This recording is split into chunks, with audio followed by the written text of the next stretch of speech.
Alright, all you meatards and carnists out there, welcome to another episode of the Eat Meat, Make Family stream.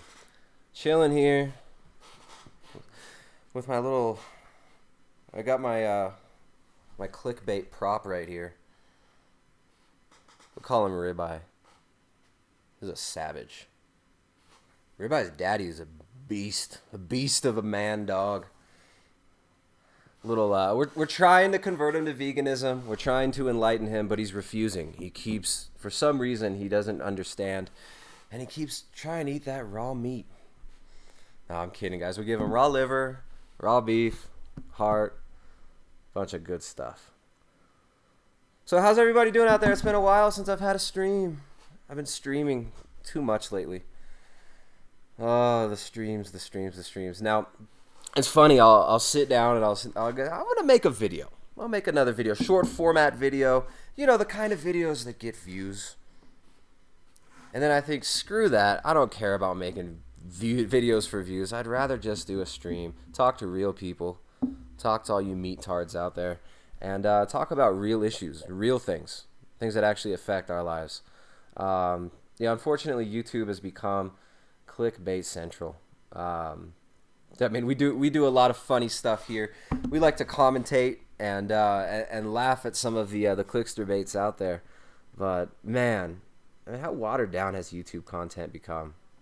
I mean, it's no surprise. We all probably knew that YouTube was going to become the new mainstream TV, right? And it has. YouTube is now basically mainstream television. What are the ads that you see in between and before these streams? They're for General Motors, General Mills products, and general degeneracy. But it is what it is. That's the world we live in, and these are the platforms that we have available to us. So we're going to use it as long as we can until we get deplatformed. We're going to eat meat and make families, and we're going to spread true nutritional principles, the nutritional principles that have gotten us here, the nutritional principles without which our ancestors, our previous generations wouldn't have given birth to us. We wouldn't be here if our ancestors weren't eating meat and making families, eating meat and taking control and guarding their culture. You know, so yeah, I understand. People got short attention spans. People want the 5-minute clickbait video. What's the best thing to drink on a ketogenic diet? What's the best fat food source on a ketogenic diet? Quest bar reviews on a ketogenic diet. People want that shit. Or maybe people don't. Maybe the algorithms want that.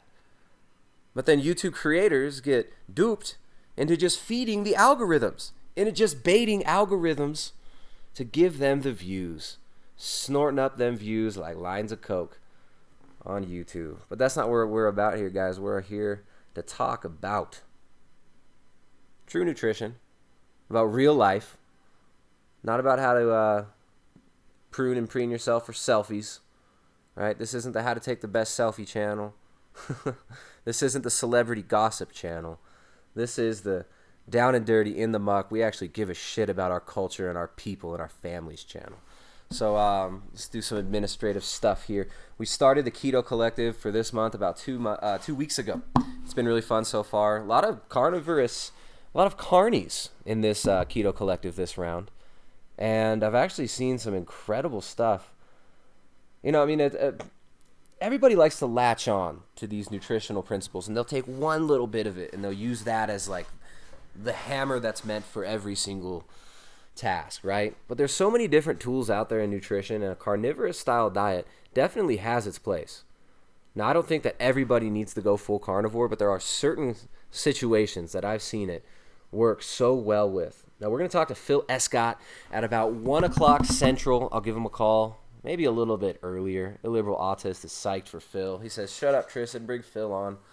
Just hold your horses, Illiberal Autist. You sound like one of those 4chan hate mongers from your name right there. That racist name of yours. So, PHIL ESCOTT's coming on really soon. Just wait. Got to deal with me first. We're going to talk about nutritional principles here in nutrition and physical degeneration, but Also talking a little bit about the Keto Collective this month. Keto Collective, we started it 2 weeks ago. It's basically, we get a lot of requests for private coaching. And I can only do so many Skype meetings a week.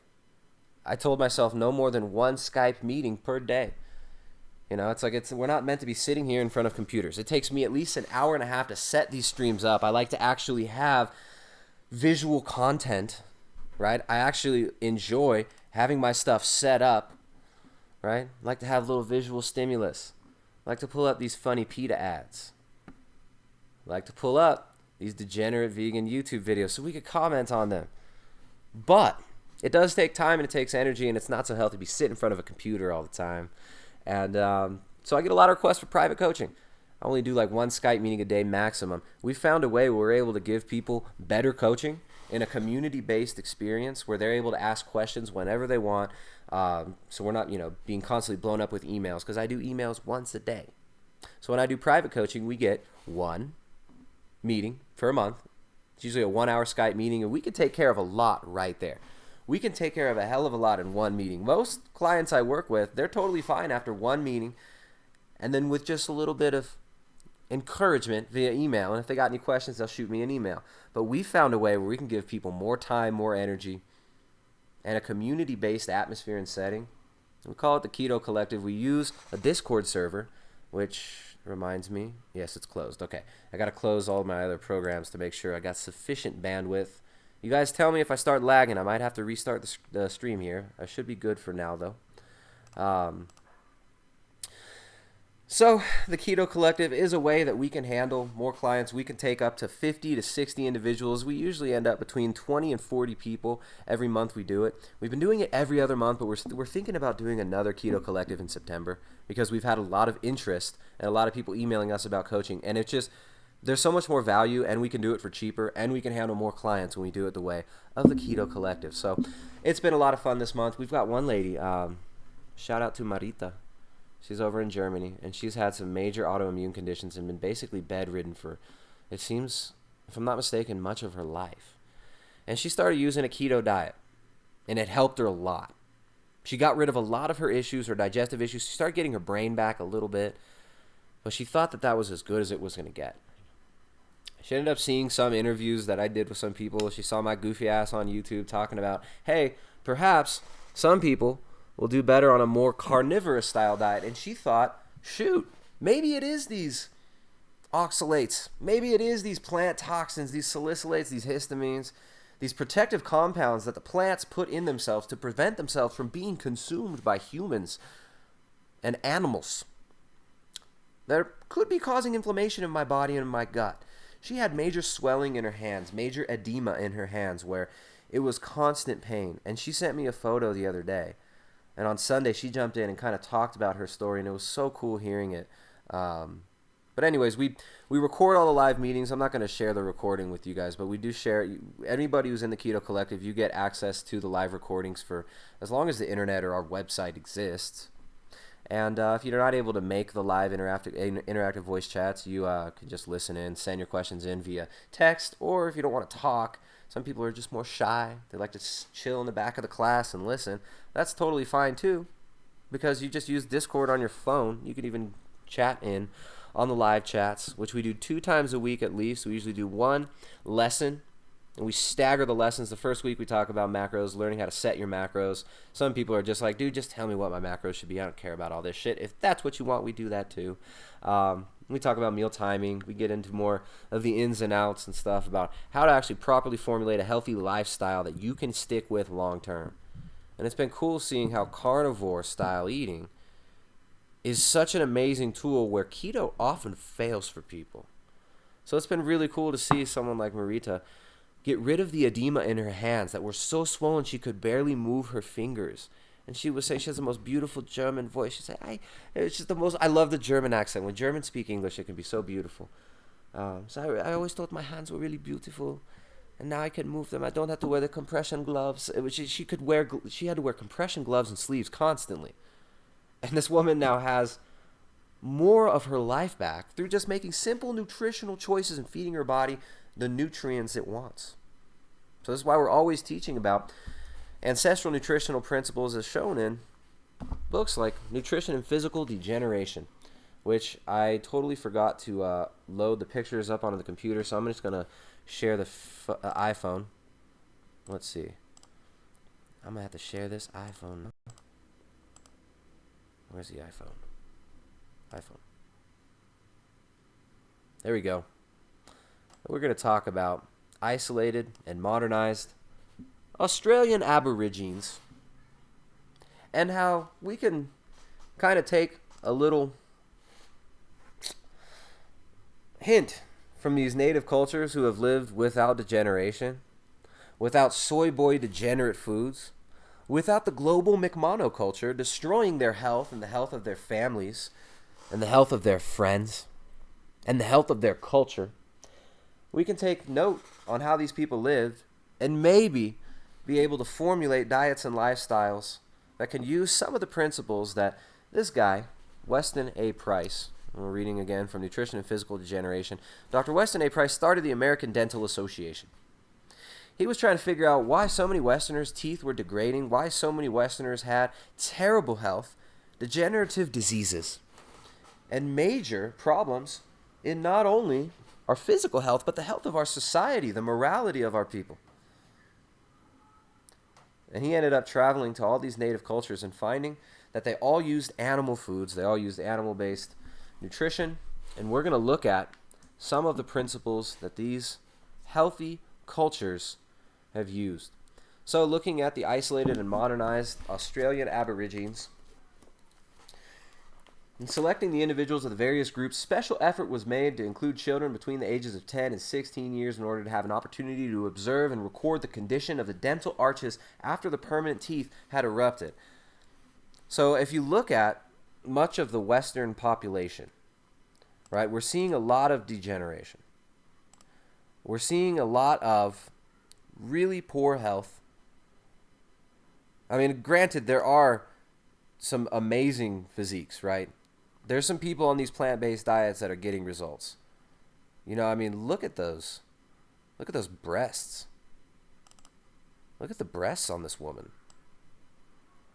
Oh shit, that's a man. Okay, all right. Well, anyways, I mean, there are examples of just striking. There you go. You know, Dr. Greger, Mr.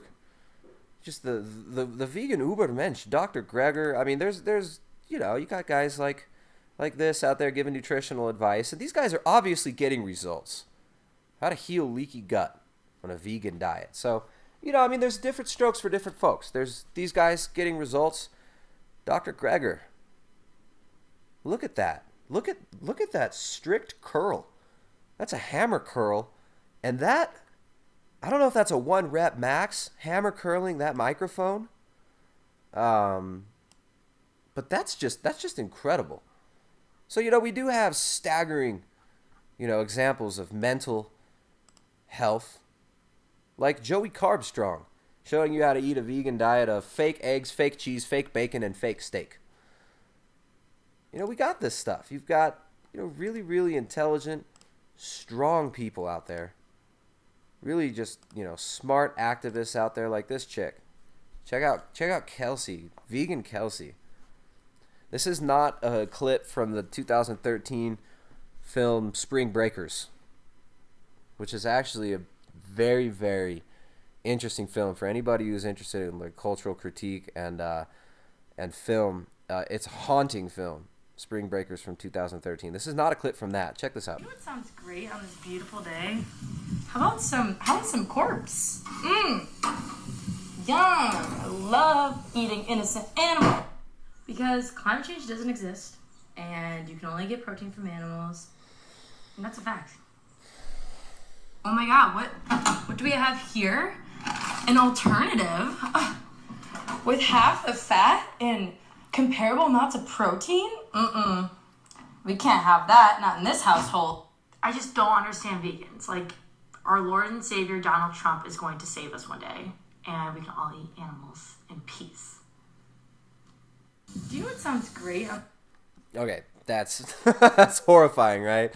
So I mean, that's the faces of vegan activism there, versus, you know, happy, healthy cultures like the Aborigines and the Maori, You know, I mean, this is what we're seeing, though. We're seeing actually, teeny boppers, 16-year-old chicks spending an hour and a half teasing their hair before they make their Instagram clips to tell you all what's sustainable for planet Earth, for the future of the planet, for the future of Gaia.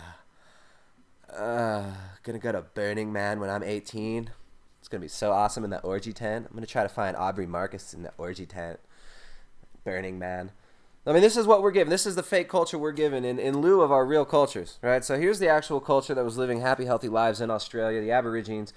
Weston A. Price said they're of special interest because they've come out of a very distant past and are associated with animal life, which is unique in being characterized as a living museum preserved from the dawn of animal life on Earth. Many of the animal species that are abundant in Australia are found only in fossil form on other continents.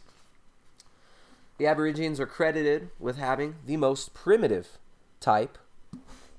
Oh, let me turn this picture around for you meat-tards out there. All right. Aborigines credited with having the most primitive type of skeletal development of any race living today. The eyes are very deep set, the brows very prominent, giving them an expression that identifies them as a distinct racial type. Professor Weidenrich has shown that they resemble, in this regard, the recently discovered ancient pecking man. Hey! Look who it is, everybody. I love hearing your voice. She loves hearing my voice. Me too. I brought you water. Thank you. Mm-hmm. All right. Jessica making a special guest appearance. The lovely Jessica. Bringing me... Do we have a fresh one that's got some fresh bubbles in it? Getting that mineral water. I'll bring it to you in an hour. Yeah, here, I don't really want... This is flat. Thanks, so. The Aborigines are credited with having the most primitive type of skeletal development of any race living today. While they are still in the Stone Age stage in their arts and crafts, they have developed further in some respects than has any other ancient race. Their skill in tracking and outwitting the fleet and very cunning animal life of their land is so remarkable that they have been accredited with a sixth sense. They've been able to build good bodies and maintain them in excellent condition in a country in which the plant life, and consequently the lower animal life, speciesism there, and my dog just farted in my lap. And I smell it. We got a puppy farting in my lap. This is terrible. I'm feeling very speciesist with this dog. So, they had amazing tracking skills, right? These people, although they're in the Stone Age as far as their development of technology, right? These poor primitive people weren't given iPhones. They didn't have VR porn to spend the rest of their life jerking off in fake reality. They don't have Facebook so they can put their VR goggles on and watch vegan activism videos on Facebook and then go jack off to VR porn and then maybe go to a transcendental meditation on virtual reality. They don't have all these amazing advanced technologies to enslave us, to make us beholden to these international corporations where every single one of us basically has to own a freaking iPhone to live. These technologies developed by DARPA, these technologies that come out of the military, industrial, education, pharmaceutical complex. They don't have these things, so these poor people had to develop these other skills that obviously are totally useless, right? They were really good at tracking. I'm being facetious, guys. These are skills that real men, real women should be developing. Tracking animals, outwitting the fleet and very cunning animal life in their land. Their skills were so remarkable they've been accredited with a sixth sense. They build good bodies and maintain them in excellent condition in a country in which the plant life and consequently the lower animal life can be maintained at only a very low level because of the absence of rain. So these are another one of these people who are living primarily off animals. Primarily off of animals. So much like this unenlightened dog in my lap. Here we go. In case you guys are sick of my ugly face, I'll wake him up because he farted in my... You farted, dude. Stop farting. Maybe if you were vegan, you wouldn't fart. Don't you understand what you're doing to the planet every time you fart? I'm going to be taxed for those farts one day. You know, the IMF and the World Bank are trying to save the world along with all these beautiful, beautiful activists like this guy. All these beautiful activists like this guy who understand how to be enlightened. They understand how to truly live as a human being. Way better than the Aborigines do. Way better than the Maori do. Way better than the Inuit do. Way better than all these people. All these savages, they're all idiots. Right? And they still... Now let's see. I got to counter this, the lies of Dr. Weston Price with some of this. Let's listen to what this activist has to say. Another hacktivist, another... this is the result of a nihilistic society completely disconnected from their roots, completely disconnected from any true belief in real truth, any objective truth. This is what we're given. You're given moral relativism, you're given fake activism, and you're given genocide in the name of saving the planet. And you're given the inevitability of the vegan smart city, virtual reality porn, Disneyland smart city amusement park future. Check it out. Graham, I just came to realize, all these people who leave, hate comments and stuff like that, they're not bad people. I don't hate them. I have nothing but love for them. But let's be fucking honest. They're fucking losers.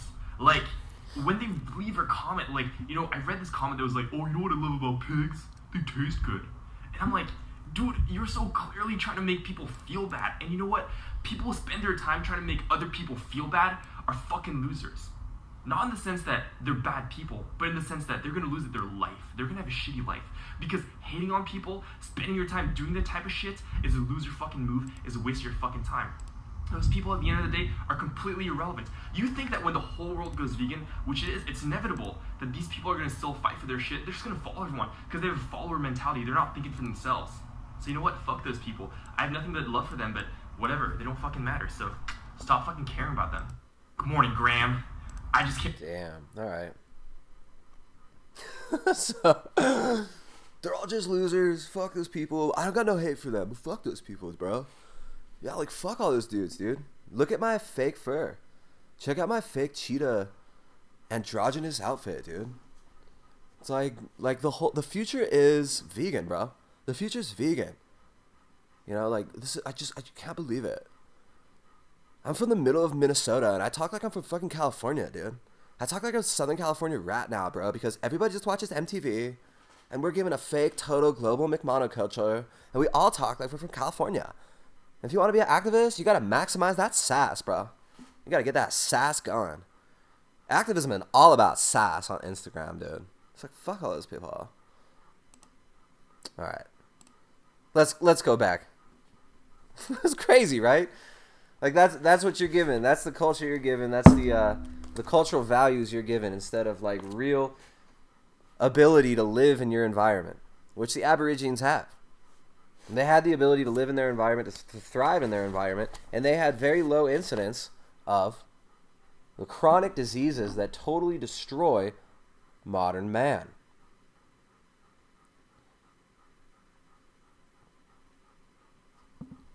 So here's some pictures. The Aborigines of Australia are recognized to be the oldest living race of mankind. Note the prominent eyebrows and deep-set eyes. Look at that old beard. Look at that guy. That guy earned those white hairs. Those guys earned those white hairs. Those beautiful old men. The man at the upper right is holding his spears and wamara, or spear thrower. They're very fond of decorations on their body. Little baldness was seen, even in the very old. So these guys weren't going bald. Other vegans like to say I'm bald. I do shave my head. I'm not fully bald yet. I don't know, guys. My dad was My dad started taking Propecia at 30. So, I don't know. Give it 5 years, vegan. Then you can make fun of me for being bald. My uncle, my grandfather. They were all bald. So these guys had very little balding. A lot of people say it's hereditary. I don't really know. So, let's see. Let's switch over the... let's go to the next page here. And... oh man, this one's a little bit small. I don't know if you guys can read that, but you don't really have to read along. The natives decorate their bodies with paints for dances and sports. So they had actual cultural heritage, right? They would engage in athletic activities and stuff, but it wasn't like this big global nonsense monoculture that we've got now, where everybody's glued to the freaking TV, watching Gatorade and Powerade ads, drinking Octagon Orange, Octagon Orange Powerade or UFC drink. You know, all these new idols that you have, the sports stars. They weren't doing that, but they had sports. They actually had interesting culture that kept them happy, that kept them busy, that kept them safe and sane. Unlike the culture that we've got now. You can't even read that. I'll just go back to their picture. You guys can see these striking Aborigines. Some badass old dudes. Basically got a sixth sense for capturing, hunting, and killing animals. These carnivore bastards knew how to survive in their environment. The Mod Squad is doing their job. COINTELPRO PSYOP agent. What a great name. How befitting. Even though you probably mean it as a joke, you have no idea the agenda you're really supporting. Just like fools like Eric Dubé out there, the cross-dressing, flat earth, nonsensical, androgynous, retardicom. Eric Dubé promoting veganism and the vegan diet. All these degenerates out there destroying your culture in the name of progress. We got PHIL ESCOTT in the chat. Phil, do I have you on Skype? Make sure your Skype's on, Phil, you carnitard. There you go. So they decorate their bodies.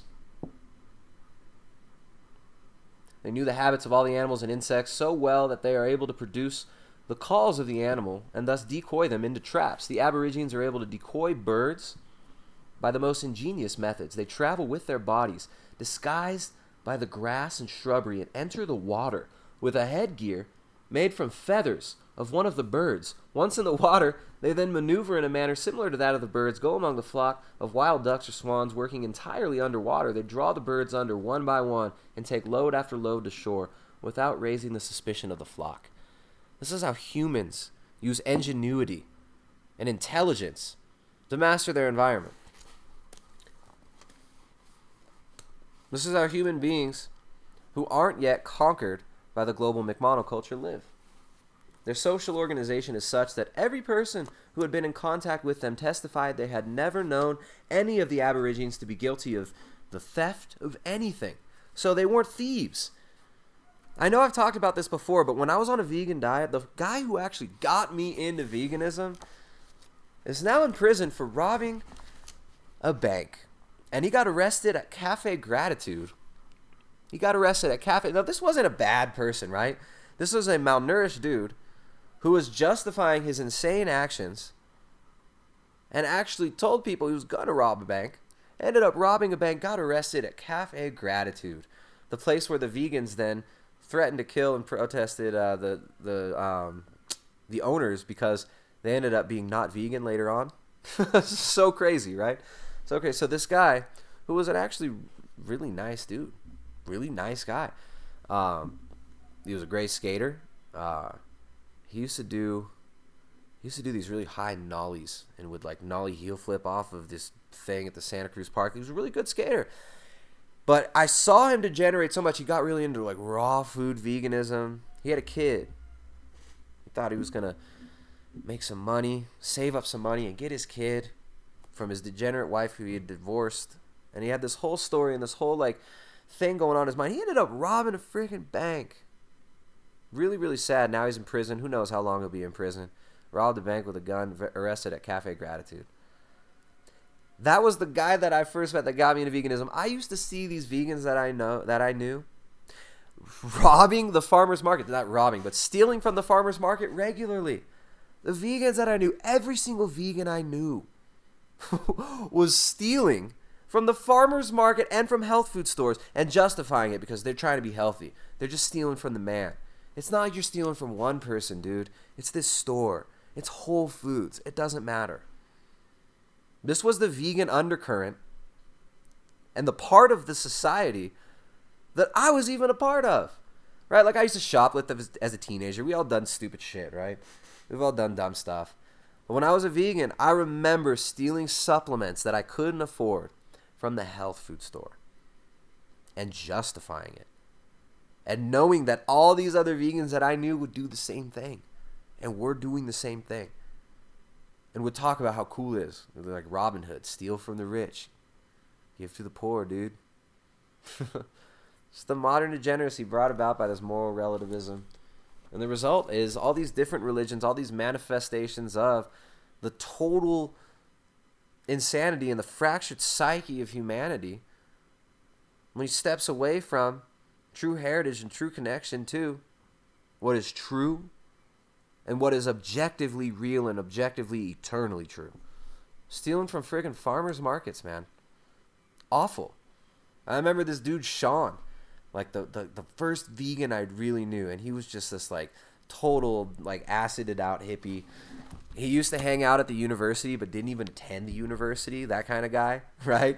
Who would like hang out at the university just to sell psychedelics. But he's enlightened, right? He's like, he's spreading the vibes, you know? He's got that family acid, bro. Got that good L. This dude, I remember him walking out with a full bag of raw kale from the farmer's market in Santa Cruz. Right? Somebody's complaining about missing out on the puppy. Oh, we got the puppy. We got puppy vibes here. Look at that. He's going to be a stud. You got to make it to 2 years old, buddy. There's a lot of parvo and stuff around here. A lot of dogs fall before they make it. Cute little dog, right? Look at that. He's a good little staffy. Little staffy man. Call him Ribeye. He's making my balls sweat. All right. So, we're talking about, let me flip back here to the page I'm on. Talking about the moral degeneracy that we see in a lot of these cultures, but you're not seeing any of that among the Aborigines. The early schooling includes the tracking of small animals and insects. The small boys begin throwing spears almost as soon as they can stand up straight. So unfortunately, these children aren't given the beautiful, enlightened superfoods of iPads and VR porn like we have in this modern world, right? They're not given the modern, enlightened vegan diet of soylent slop, of raw cabbage and raw kale. Where are these? Sorry, guys. So my mods are able to time people out. Time them out.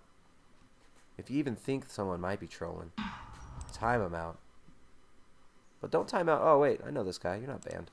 I don't know what he did. Oh, puppy's leaving. All right. Don't be too trigger happy though. Don't ban the innocents, like I do all the time. I banned that guy Gatis Sverige, Mr. Eat Meat and Eat Babies, freaking moral relativist Sverige. He said the Illuminati are going to ascend because they eat the babies. The Illuminati. Like this is the sickness of modernity, right? The vegan gainsism. The mental degeneracy and the moral degeneracy that we have here is not a result of just diet, right? But this is one avenue of it. People make a religion out of diet. This nihilism that we're given, it's empty. We're not given real schooling. These children, the Aborigines, had early schooling that included the tracking of animals, throwing spears. They had to go walk through the hot desert for days, march 2 or 3 days, prepare their meals of roast kangaroo and other choice foods, and not eat. So they had to go long fasts, long walks through the desert. Had no plant-based foods. And these people would have to demonstrate that they would accept death rather than flee from these trials and these ordeals. So like real trials, real tribulations, real strength, real tests of their fortitude that these people were using in their culture to maintain their cultural health and to maintain proper bone formation, right? Proper teeth. But then as soon as they're given the foods of modernity, their teeth start rotting out. Crime increases. So in the picture here, you see the people on the left have perfect teeth. Perfect teeth. Right? I mean, I know that there are examples of, striking physiques in the modern world. I know that there are beastly, hulking men just incredible, with incredible fortitude. You know, I mean, that, like, guys that can lift an iPad from their lap to their face without breaking a sweat. Men that can take up to 50 supplements a day and recommend that you do the same in order to get healthy, when in reality, if you just ate a normal healthy human diet and are engaged in normal healthy human movement and had a coherent worldview that wouldn't let you be sucked into worshiping idols like diet and making a religion out of bowing down to cows, right? If you had a worldview, if we were given a worldview that allowed us to maintain our cultural heritage and maintain our genetic heritage, then we wouldn't end up degenerating.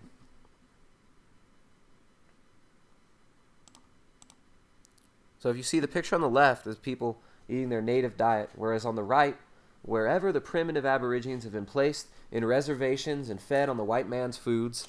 And this is not just the white man's foods, right? When he went to the Hebrides, somebody corrected me, the Hebrides Islands, these Gaelic populations, and studied them, they were eating all fish and seafood and shellfish with very minimal oats that they had to grow in a specific way using fertilizer from the burned peat moss in their houses.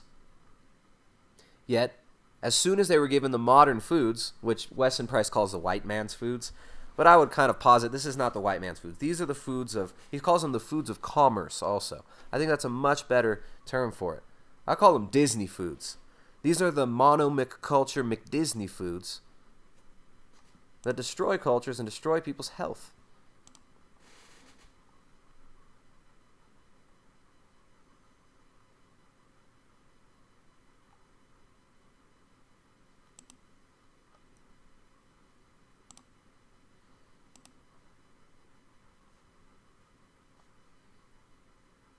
All right, Mod Squad, keep the trolls in line. But as soon as they're given the foods of modernity, they get degeneration. This destroys their beauty, prevents mastication, and provides infection for seriously injuring their bodies. Note the contrast between the primitive woman in the upper right and the 3 modernized women. And this is within the first generation of being given these foods. Within the first generation of being given these foods. All right, so they had no immorality. Immorality is cause for immediate death in their culture. So they had a very, very strong cultural heritage. Not, MTV, Miley Cyrus, hero worship. They didn't have this nonsense celebrity worship culture. They weren't given Aleister Crowleyites like Tim Leary as their cultural leaders. They weren't given people who were promoting polyamory, right? Group sex for enlightenment. They weren't given Osho, Elliot Hulse. They didn't have all this degeneration.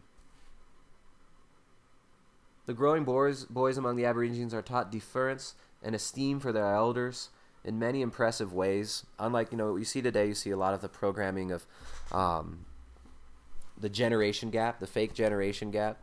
Whereas like pre-World War II, there was actually no concept of teenagers and juvenile delinquency, right? This didn't even exist until it was programmed into the culture from using technology and radio and television and music.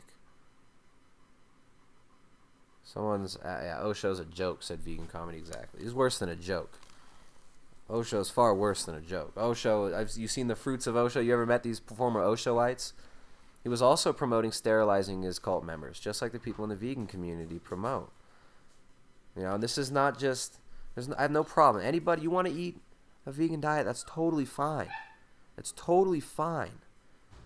But when you're promoting this cultural degeneracy and these stupid practices, they're going to bring people down into nonsense, into lifestyles that end in death.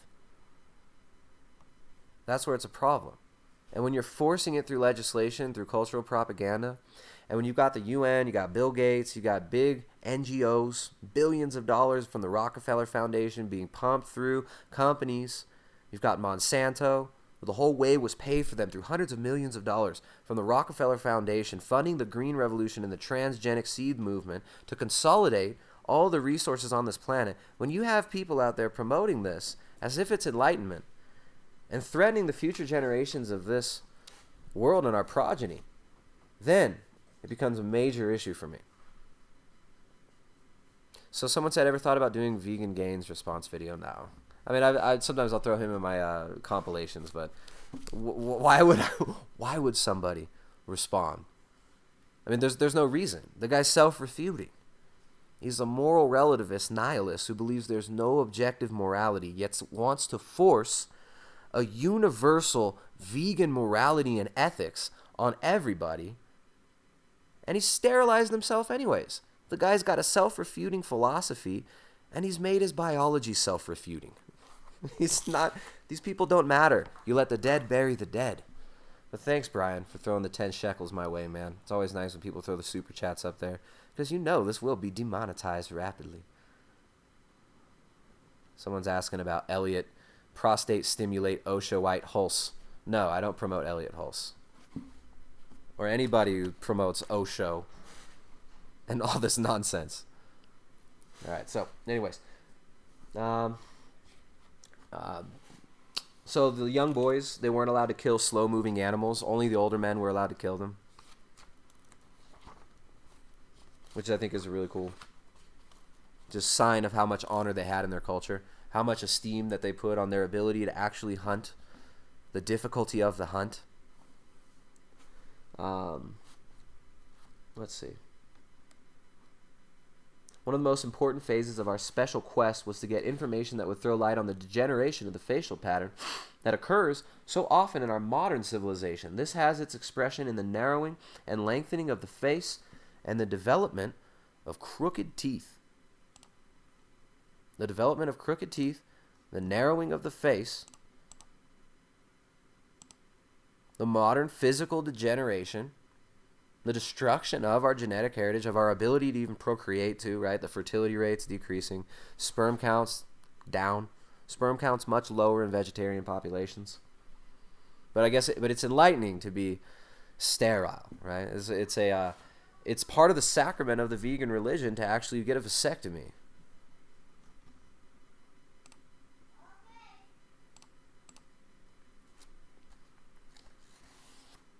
So it's most remarkable and should be one of the most challenging facts that come to our modern civilization that such primitive races, right? We consider these people primitive. Yet, these people of the Aborigines of Australia have reproduced for generation after generation through many centuries, no one knows for how many thousands of years, without the development of a conspicuous number of irregularities of the dental arches. Yet, in the next generation after these people adopt the foods of the white man, calls it the white man's food. I definitely don't think that this is, you could blame this on a race, right? So Weston Price tended to call it the white man's food, or the foods of commerce was a better term for it. But as he showed, these are foods that were destroying white people too, right? It's not the white man's food. These aren't any human's foods. These are global McMonoculture Disney foods. These are foods that destroy people's health. They put people in a state of massive degeneration in their health, in their mentality, and their morality. But these people who were not eating these foods had no issues. But then as soon as they included those foods, massive degeneration. So they found a crew of 18 on a pearl fishing boat. These individuals could be readily divided into two groups, namely those who had been raised in the bush and those who had been raised in missions, where they were forced to eat the modern foods of commerce, the foods of degeneration. So then when they were eating the corn, it wasn't corn, it was wheat, it was skim milk, right? Because milk fats are bad, right? Save the cream for the king. Give the skim milk to the peasants. So they're eating the processed milks, the margarines, the jams, the sugar, the wheat, the soy. They didn't even have soy back then. But the wheat, the breads, the sugar. These individuals could be readily divided into two groups. Those who were raised in the bush and those raised in the missions. For the 13 raised in the bush, not a single tooth of their 364 teeth had ever been attacked by tooth decay. Not a single individual had deformed dental arches. Not a single individual with deformed dental arches in these groups. But then as soon as they're given the foods of commerce, the foods of degeneration, the McDisney foods. In contrast, the 5 raised on the mission, 19.3% of their 140 teeth had been attacked by tooth decay, and 40% of those individuals had abnormal dental arches. The cook on the government boat was an Aboriginal Australian from Northern Australia. He'd been trained on a military craft as the dietitian. And nearly all his teeth were lost. He's the dietitian. He's got the blind leading the blind here. While the native Aborigines had relatively perfect teeth, this man, who was a trained dietitian for the whites, had lost nearly all his teeth from tooth decay and pyorrhea. So, Weston Price, he's got a couple good pictures here. He's got a picture of, the skulls. When you look at the skulls of these ancient people, the skulls of people that were eating a diet native to their environment, that weren't eating imported foods and junk crap, they had perfect teeth. Perfect teeth. Okay, yet as soon as we're given the modern diet, we get degeneration. So he kind of laments that these people, the foods available for these people are exceedingly limited in variety and quantity due to the absence of rains and infertility of the soil. For plant foods, they use some roots, stems, leaves, berries, and seeds of grasses, and a native pea eaten with tissues of large and small animals. The large animals available are the kangaroo and wallaby. Hold on, let me pull back up. There you go.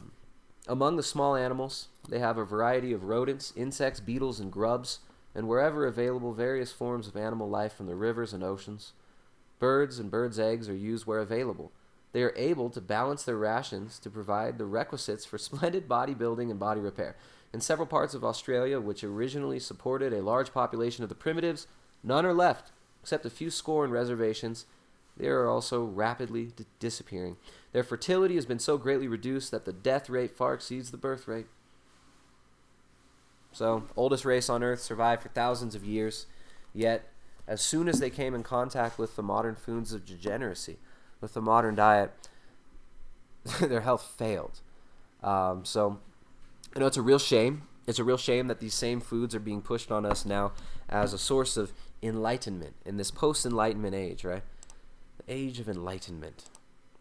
And we're given in this age of enlightenment all sorts of self-contradictory philosophies, moral relativism, might makes right, social Darwinism, the insane creation myths of Darwinism, and all this degenerate philosophy that comes out of the British Royal Society that's been promoted through fraternities for the last few hundred years and has resulted in degeneration of our culture, degeneration of our body, and unfortunately, the destruction of many healthy cultures. So I'd say when you look at the Aborigines, what you can definitely take away from this group of people is that it's very, very important that we maintain our cultural heritage and our heritage foods and our animal foods. Now, later on in this book, we'll talk about some of the later chapters in another one, but I'm going to talk to PHIL ESCOTT in about 4 minutes now. I'll give Phil a call. Later on in this book, he talks about some of the fertility practices of these native cultures, how they maintain their health, the ways that they went about maintaining fertility, and it all revolved around animal fats and animal foods. Okay, animal fats and animal foods. That's why we got a whole section in the Ketogenic Edge cookbook. Woo! My wife's book. She gave me a writing credit on this, even though I just wrote a few little things in it. And I took one picture, but it's one of my favorite pictures. That's not a recipe, though. This is from the section on the odd bits. This is my favorite section of this book. Teach you how to make organ meats, how to make foods like pemmican. I really like pemmican with heart and liver, right? It's the rendered beef tallow with dried beef heart and dried beef liver. Really, really good heritage food that was actually traded. There were whole wars fought over pemmican trade in North America. This is a North American Indian heritage food. We teach you how to make it in the book here, but all of these cultures, they use fats, they use the eggs of fish, they use seafood, shellfish, bone marrow, and they eat the organs of the animal, not just the muscle meat. And it's really, really important that we understand the practices that have kept healthy cultures alive. They all had common beliefs in where they came from and where they're going. and they held theology to be highly important. Now today you're given this insane false theology of social Darwinism, might makes right. Nonsensical, self-refuting philosophies like nihilism, saying that there's no objective truth. There's no objective truth, except apparently that there is no objective truth. So if there's no objective truth, you just made a statement saying that there's no objective truth. A self-refuting statement within your own philosophy. And this is the philosophy that we're given in the modern world. And in replacement of true belief in truth, of true connection to truth and reality, we have all these stupid little cults that we're given, right? Really, really important that the ex-vegans out there understand that meat is not unclean. Every single human culture in the history of humanity has eaten meat. What's the number one killer of vegans and vegetarians? Heart disease and cancer. They still die just as much from heart disease and cancer as normal populations. Yet their mind and their health, their morality degenerates massively. You know, I mean, we've got high rates of criminality among people with low cholesterol. Low cholesterol in patients with antisocial personality disorder. Association with homicidal behavior.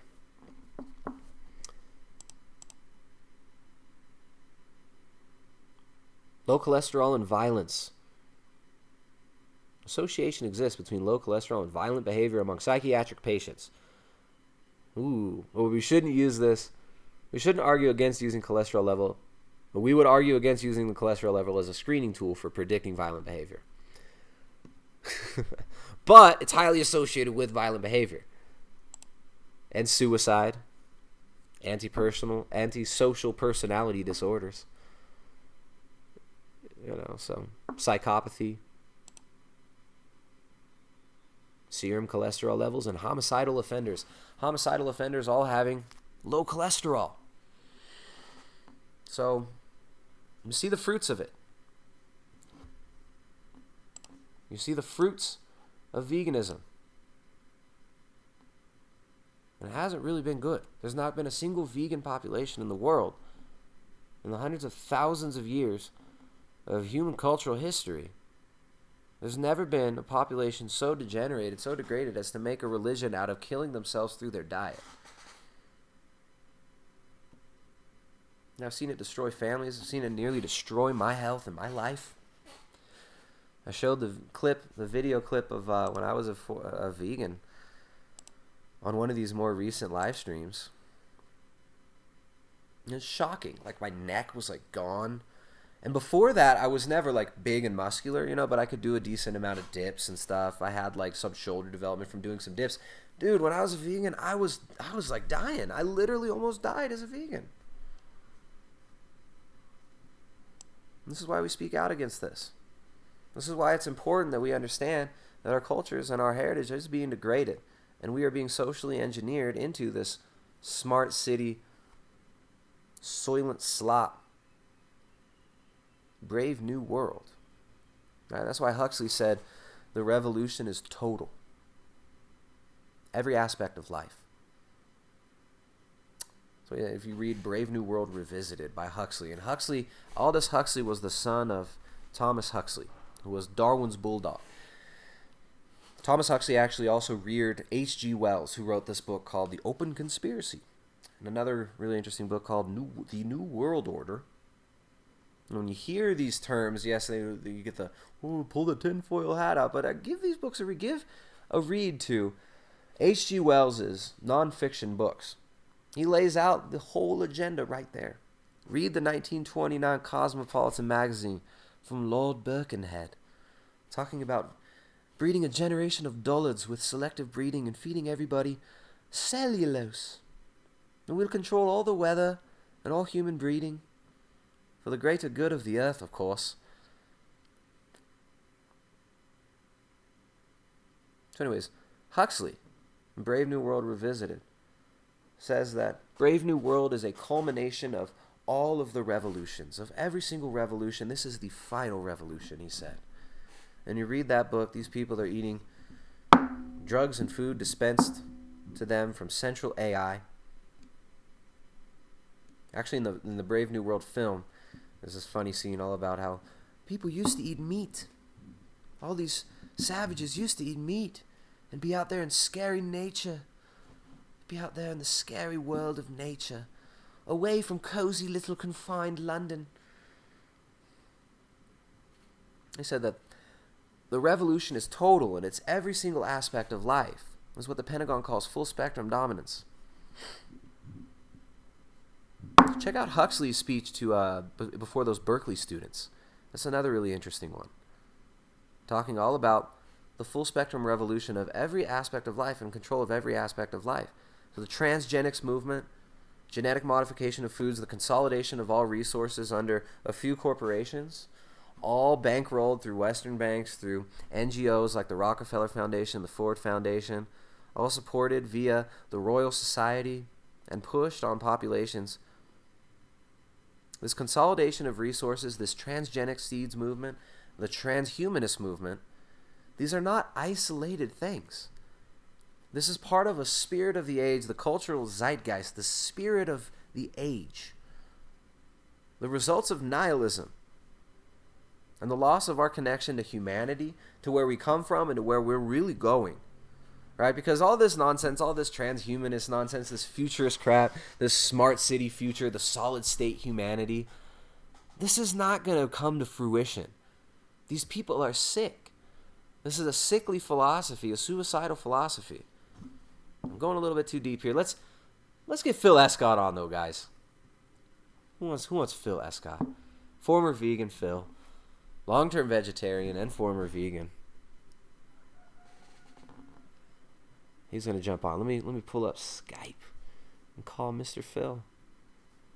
And we'll talk about his journey through a vegan diet, how his body and his mind were functioning on a low nutrition diet, and how he was able to reverse his degeneration, much like many people have been able to reverse their degeneration by including animal foods, by including heritage foods, animal fats, and incredible sources of nutrition like liver, like high nutrition, animal-based fat foods, and how he was able to reverse his degeneration and stop his chronic illnesses by using proper nutritional practices and lifestyle. We got Phil coming on. Phil's a great dude. Let's see. Let's call this carnivore now.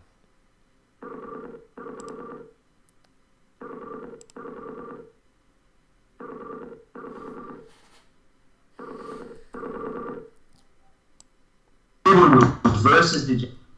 Much like many people have been able to reverse their degeneration by including Phil. Whoa! What's up? What are you doing? My dad, I didn't eat meat today because my dad is not very well from eating too much meat. Your dad ate too much meat? Oh, man. Look at this beautiful girl. Oh, no, there he is. What's up, Phil? Wow, your daughter's gotten so big, man. Where's your son? I'm going to be 10 in 2 months. It's here. What's going on? Is this live now or is the chat live? We're live.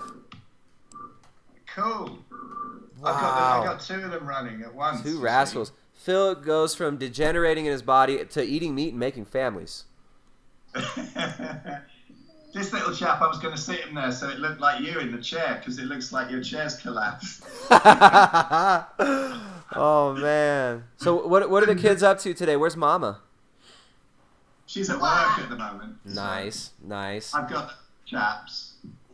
Now, Ariana heard, and she's got to come up and say hi now, too. What's up, Ari? Just getting water. Just getting water, even though there's water downstairs. Anytime kids pop up on the screen, she's got to come see. Yeah, There oh she is.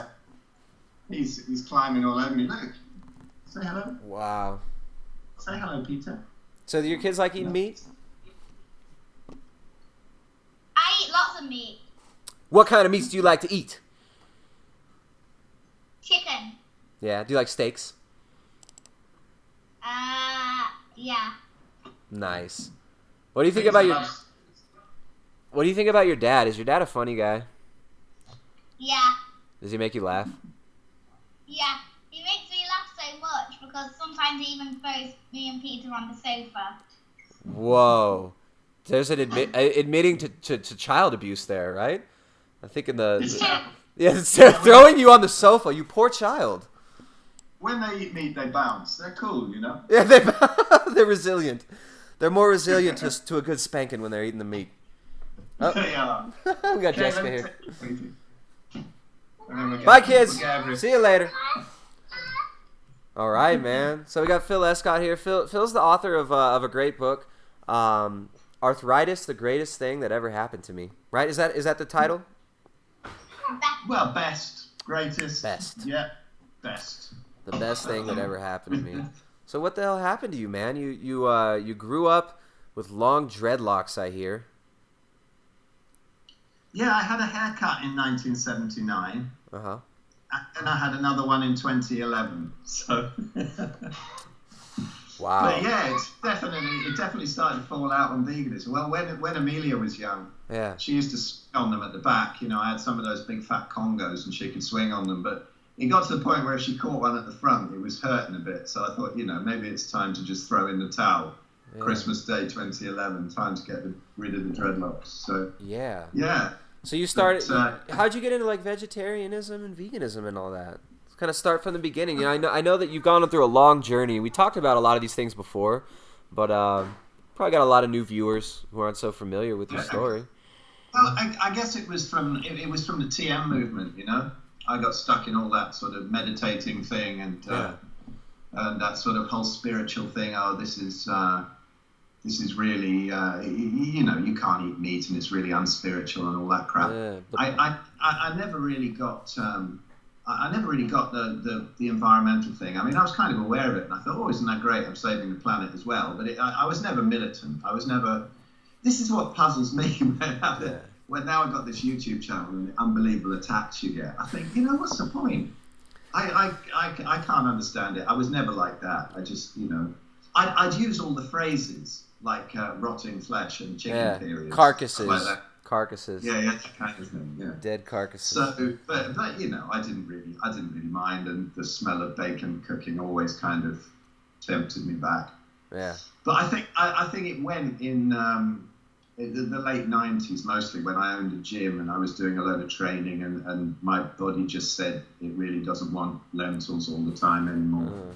Yeah, the enlightened foods weren't working anymore. So no, they weren't. But it didn't make much difference because here's the funny thing. I think that you get a lot of these vegetarians and particularly the spiritual ones, and they even now in this place I live, Skelmersdale, which is kind of the British capital of the TM movement, and I'm watching them all deteriorating badly. And even the Ayurvedic doctors come over from India saying, for God's sake, eat some meat.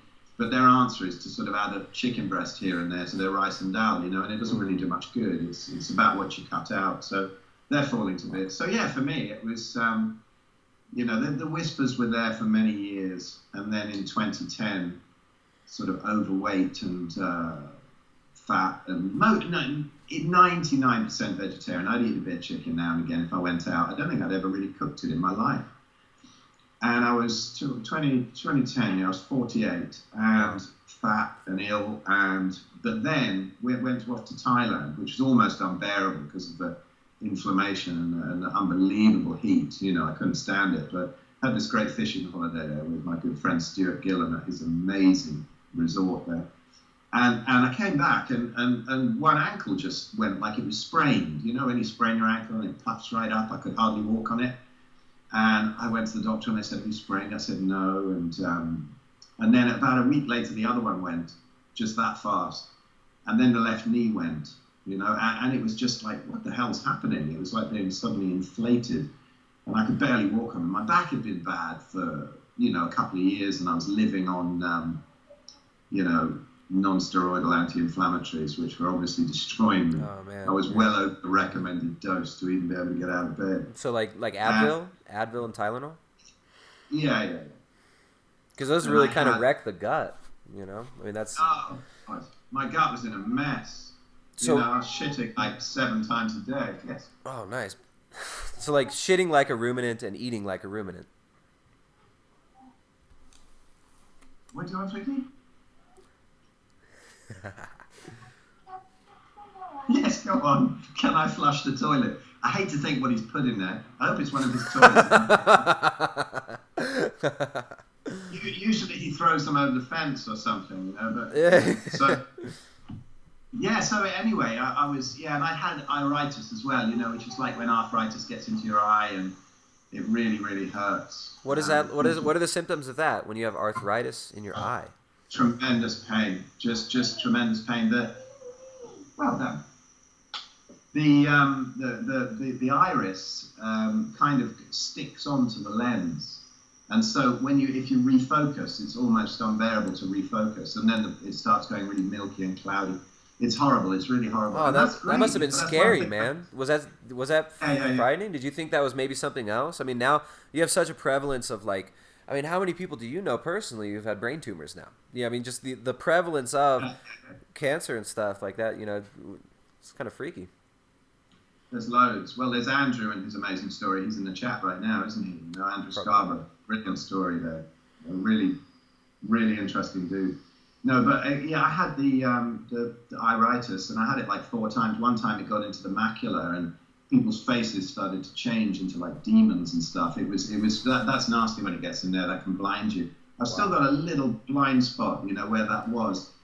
But it's it can do some horrendous things. It really can. And modern meds are great for some things. You put the steroid drops in your eyes and it saves your eyesight. But of course, they don't tell you to look deeper and figure out why this is happening in the first place. Yeah, it's just genetic. It's genetic, or it's just bad luck or something. I mean, I was talking to one the last time I went in. I kind of figured it out that I had the tail end of it. And I had one last little bout, and I went in to see the eye doctors, and they're pretty good, They're almost as good as the ER doctors. The rest of them, like rheumatologists, I think they're incredibly useless. But the eye doctors, I find them pretty cool. And I went in there and I started talking to her about diet, and she was actually quite open, but she was almost astonished. And you're thinking, wow. And I said, how about maybe staring at these blue screens, these blue lit screens all the time, and maybe this is getting it into the eye and whatever. And she was just absolutely amazed. And I thought, surely they've done a bit of Googling. Surely they go home and have a look at some of this stuff. But, most of them don't. Of course, there's loads waking up. But it was a lot different even 8 years ago, I found. Because a little while ago, I did a talk. A friend of mine, a great local doctor called Joanne McCormack. And she helps all her diabetic patients out with low carb, and she's fixing it and everything. And there was her and David Unwin there doing a little talk. And Malcolm Kendrick, who wrote The Great Cholesterol Con. I know that name, but I haven't read his book. He's cool, blowing apart a lot of the whole cholesterol nonsense. Yeah. And he was there. He's a real outspoken Scotsman. He was really funny. Oh, I got to get him on. I love the Scottish accent. Yeah. Get him on. He's fun. I like the Scottish accent almost as much as I'm annoyed by British accents.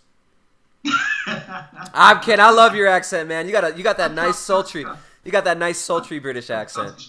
I'd put one on for you, but I'm shit at accents. But he was funny at this talk. But it was weird. I was talking to them, and I sort of had my head down, thinking, God, I'm talking to a whole room full of docs here, and I'm talking to all these medical professionals, and then I was going into the whole keto thing, even full carnivore, and I was going into the light and stuff, and I sort of looked up, and they were all nodding.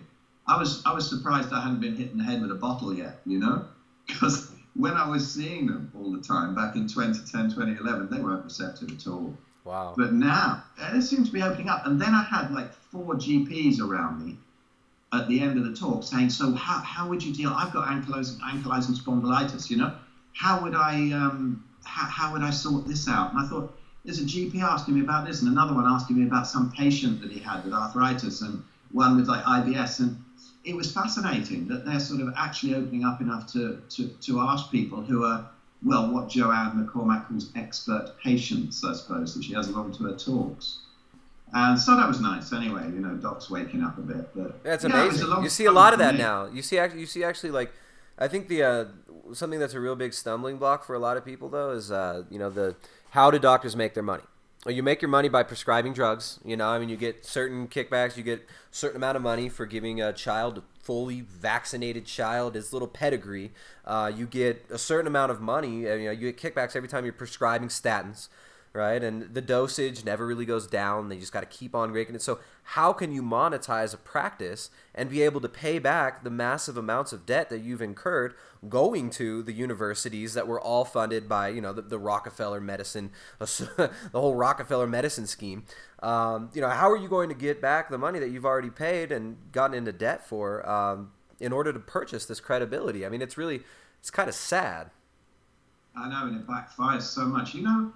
All of these comments that come up on YouTube and saying that I'm a murderer and they can't wait till I die of a heart attack and my kids should be taken away from me and whatever, all these vegans. Yeah, your kids should be taken away. Even though 99% of the world eats meat, your kid should be taken away because you're not a vegan, you asshole. Yeah. What the hell? But the one thing that really gets me, I think, is when they start going on about Sean having his license taken away, Sean Baker. And that pisses me off because, it's interesting that Gregor, I don't know the full story about Gregor, but he doesn't seem to be, to me, half the doctor that Sean Baker is. Sean Baker's been out there in war zones, putting people back together. He found a way to help people out, and help them to heal without the operations. And of course, he was ruining their profits and he got squeezed out.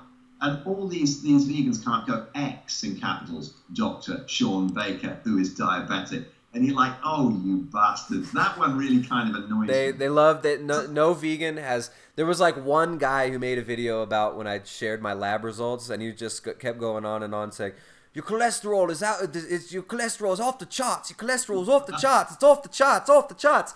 And he had no refutation to any of the points that I made about the associations with low cholesterol and higher all-cause mortality, the associations between low cholesterol and all sorts of degenerative diseases, all centenarians having high cholesterol levels, the longest living populations in Japan having the highest fat intake of their populations and also having higher cholesterol. So, it's just no refutation of anything, just your cholesterol's high. And they don't talk about my labs. I had perfect labs. My CRP was 1.1. It's like the right in the normal range, right? So if it was 1.0, it would have been the lowest range. And I was eating nothing but cheese and eggs and meat. And I am not... I don't do that well with cheese. I was eating cheese every day for 3 weeks before that test. So it's like, you're going to tell me that I'm dying when my CRP is in the normal range. Dude, when I was a vegan, I guarantee you my CRP was 8 to 10. I had so much pain, so much inflammation. My carotid artery exam, perfect. No vegan, just radio silence. They all want to talk about Sean Baker. He's a diabetic and he lost his license. It's just the same shit all the time. There's a guy popped up on Sean Baker's HBO podcast really explaining that he's seen this an awful lot in low-carb athletes, the glucose spikes. And it's got nothing to do with the diet. It's to do with the exercise. But, my mum, we've talked about this before, but my mum, we fixed her cancer last year. She died of pneumonia earlier this year, but she had a stroke in '96 when she was on statins. And since then, since I threw the statins in the bin, her cholesterol's been sky high. Really sky high. And no event whatsoever since then, nothing. And they expect, she's very, very high risk of another stroke. And her cholesterol was way up every single time. I take her to the doctors and they say, you need to get back on statins. I just laugh. And they'd say, but it's so high. When I went for mine, just after you did your blood test, I thought, I'll go for mine because the vegans were shouting for mine. Yeah. And when I was vegetarian and fat, my bloods were all over the place. They were really bad. I once saw a CRP of 85. That's insane. But you did that at peak symptoms of your arthritis, right? Because arthritis is usually 10 and up, they say, is standard for arthritic people. I think I could be misquoting, but that's freaking insane, man. Well, they in this country, they say below 12 is normal. That's because everybody's inflamed. But my 1.1, you're going to die. You got terrible CRP, 1.1. After an intense workout when I was doing 1 rep maxes, and I don't usually do that. It's just crazy. The cherry picking. I went along to get these blood tests done because they keep on sending them through to me. When you're an old geezer like me, they send them through all the time to try and get you on statins. Yeah. I keep throwing it in the bin. But I thought, all right, I'll go along. And I went and had them done. And they were fine, except LDL was up a bit. And I said to the nurse there who was just reading it out for me, I said, this con to sell statins, don't you? And she went, yeah, I know. That's fine. They all know. Particularly eating what you eat. So even they're understanding now. Yeah. In fact, the nurses, my missus is a nurse, she'll probably be back home in a minute, but it's filtering through to them quicker than it's filtering through to the docs, it seems. Yeah, well, the nurses are less, I think they're less dogmatically entrenched, and also you start paying someone a lot of money to do something, good luck getting them to change their ideology when it's backed up by the almighty mammons. It's like this, people worship money, man. It's like we're put into perpetual debt. We've got this fear of like, oh, the economy's so bad. What am I going to do for money? How can I make money? Everybody's worried about freaking money.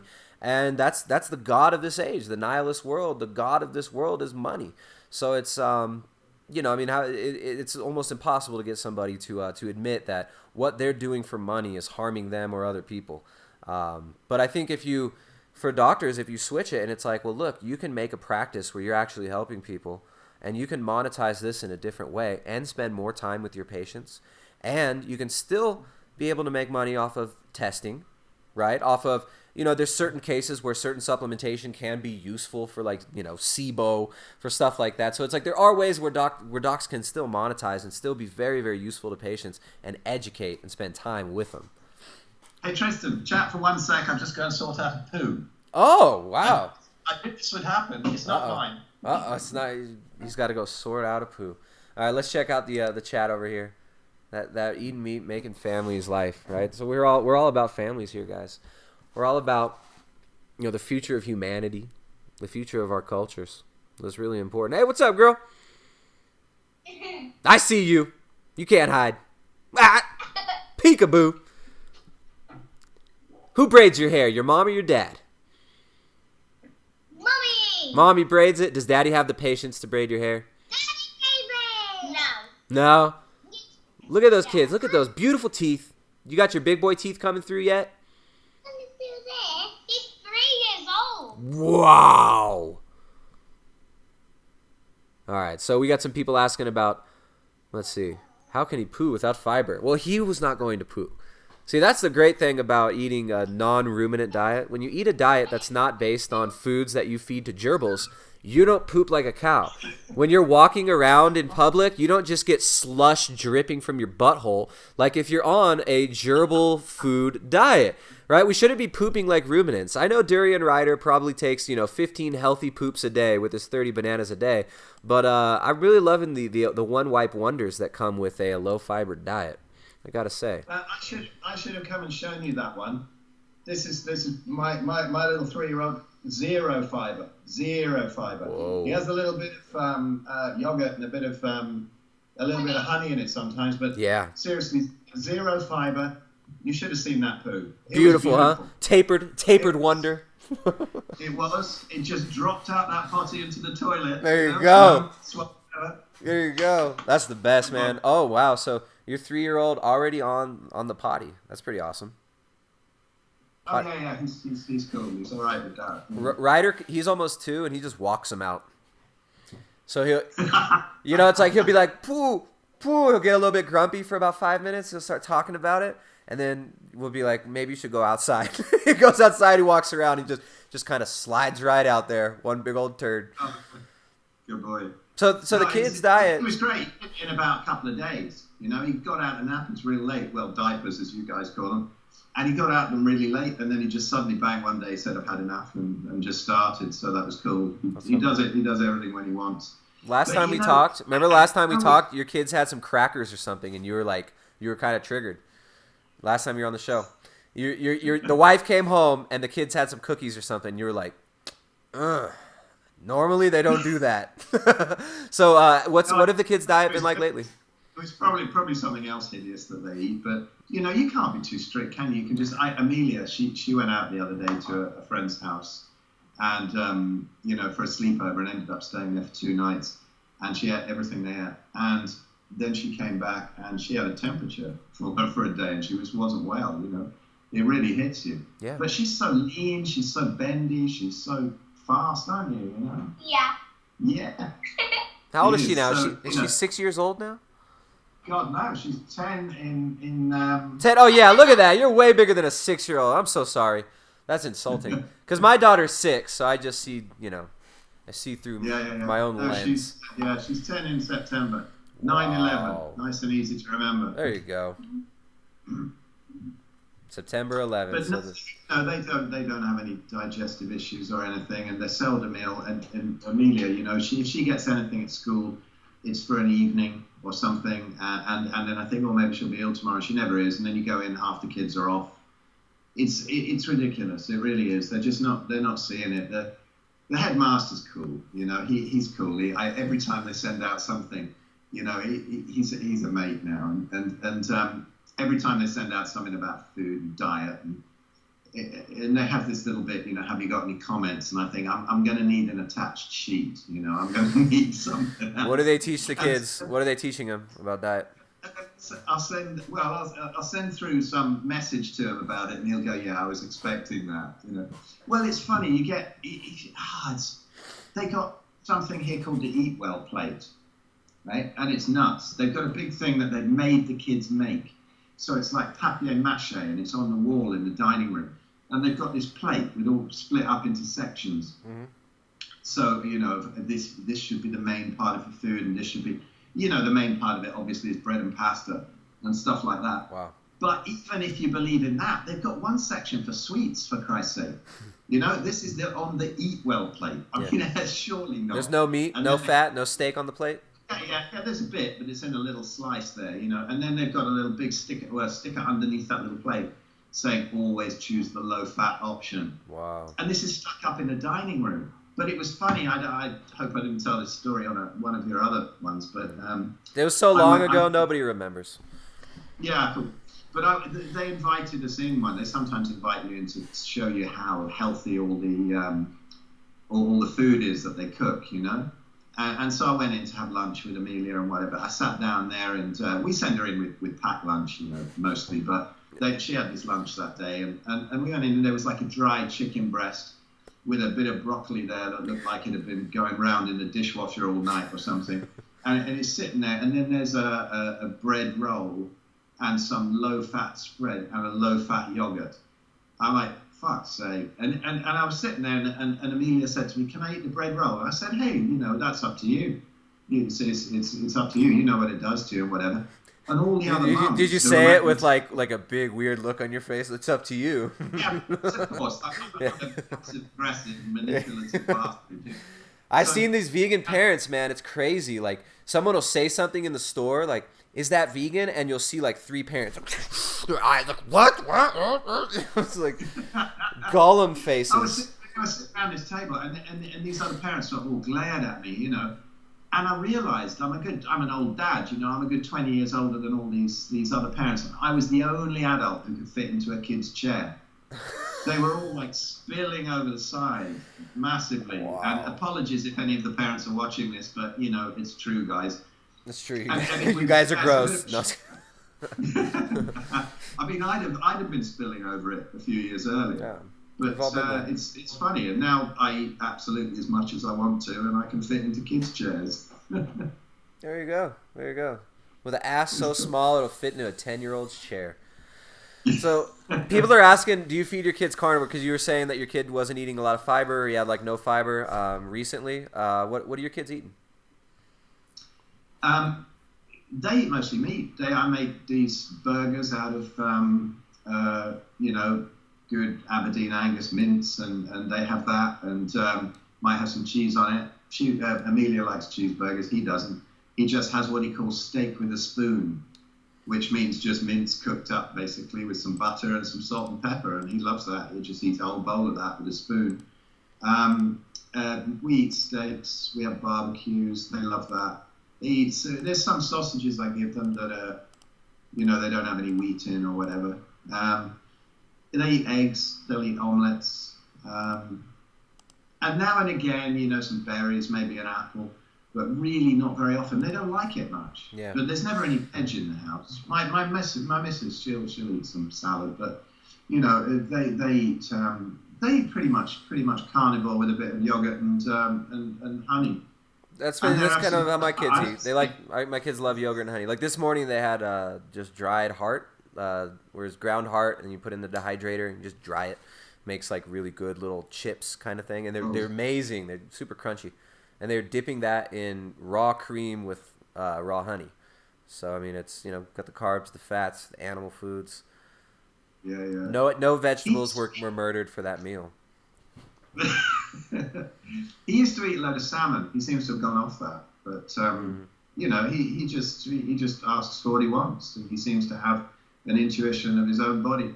He was almost 3 before he even had like an ice cream or a bit of chocolate or something, and he'll occasionally shout for that. And I'll give him some, you know. So what? I don't think particularly for kids it's a problem. I think actually fiber is an awful lot more of a problem than sugar. Yeah. I think it goes further down into the digestive tract, and I just, you know, I don't think it's a problem, kids eating that. They have a sweet tooth for a reason, let them have it. They hate vegetables, don't feed them to them, you know? Yeah, no, that makes a lot of sense that, you know, fiber for a lot of people does seem to be much, much more damaging than, you know, even like white sugar. So all right, so for you personally, last time we talked, you were not on a fully carnivorous diet. How did this all come about? So you mentioned that, you know, we've talked about a lot of this stuff before. You were vegetarian for like 14 years, right? Or 15 years?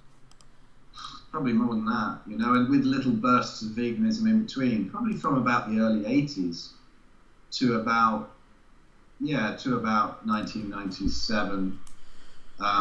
And then after that for 10 years as well, I had a bit of a period of stuffing myself with chicken breast, but all the other crap as well, when I was in the gym trying to get really big. And I did, but never got really lean, never got particularly lean. But how did the carnivore thing come about? Well, I just couldn't be bothered with vegetables. And I started to notice that on the days when I didn't eat any at all, I felt a lot better. Yeah. I felt a lot better, you know, and so I didn't do it at all. And so, you know, I listened to a few people and I thought that sounds cool. And I went for it. I suppose it was just it's that last little thing where you think that you need something that's in vegetables, but I couldn't really find anything that you needed. And then you listen to people like Georgia Eve, and you really look into how the whole 5 a day thing came about. You realize it's a real load of bullshit. I didn't want to eat them anyway, and I just love the idea of that. Do you want to go ahead and just give a quick summary of how the 5 a day thing did come about? If you know, in your well, the 5 a day thing, I believe that I think Georgia Eve's gone into it loads. Everything came from the whole vegetarian thing, didn't it? And the whole Seventh Day Adventists and blah blah blah. The whole thing got blown out of proportion. I don't know what it was specifically. I think it was just those studies that got done where people decided that it was a good thing, and it just never was. You look at the studies; they don't hold up. I'm not, you know, this business of studies. I've had so much more useful stuff that's helped me heal, and that I've seen people do that's helped them heal from intuition and from anecdotes. You know, to vegans, anecdotes are a swear word, but to me, they're beautiful because unless it supports their preconceived notion, right? It's terrible if it goes against what they believe and the fake science that they cherry pick, which isn't even, it's terrible science. It's not objectively, you know, true science, right? We're looking at cherry pick epidemiological studies that if you ask a population how many fruits and vegetables do you eat, and you see what they answer in surveys, right? And then the people who say they eat more fruits and vegetables usually in general make better lifestyle choices, like they're not smoking, which increases your risk of heart disease and cancer astronomically. And they're doing things like exercising and pretending that they care about their health. And they tell you that they eat more fruits and vegetables. They're going to be associated with other lifestyle factors that are far more important than even what you eat. So it's like, I mean, we're looking at terrible science and they love to cherry pick. And it all falls apart when you look at the actual root of it, when you actually understand how to read and interpret studies, which is what most of these people, they're completely deficient in nutrition and also the intelligence and ability to actually be able to read scientific studies. These people throw out abstracts of the studies they've never even read, and that's their debates. They're just like, oh, well, Dr. McDougall said that you gotta eat the 5 fruits a day. You know, this is the vegan worldview. It's all based around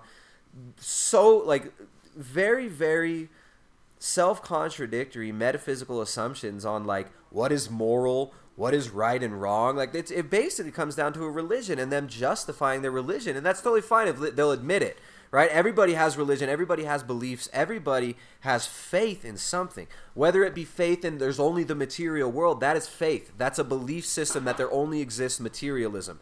That is a religion. That is a metaphysical presupposition that materialism is everything and is all reality. The vegans who believe this, they'll tell you that there's no objective morality. Then they'll tell you why you objectively need to adhere to their morality that they want to impose upon you.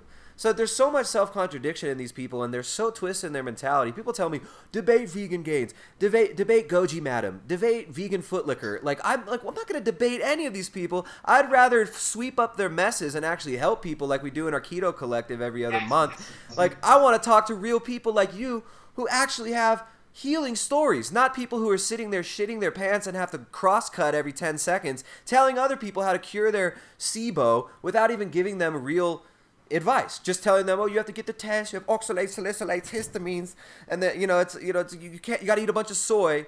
But what are you going to eat on a vegan diet that has no oxalates, salicylates, and histamines on a whole foods vegan diet? What the fuck are you going to eat? Goji Madam? I know.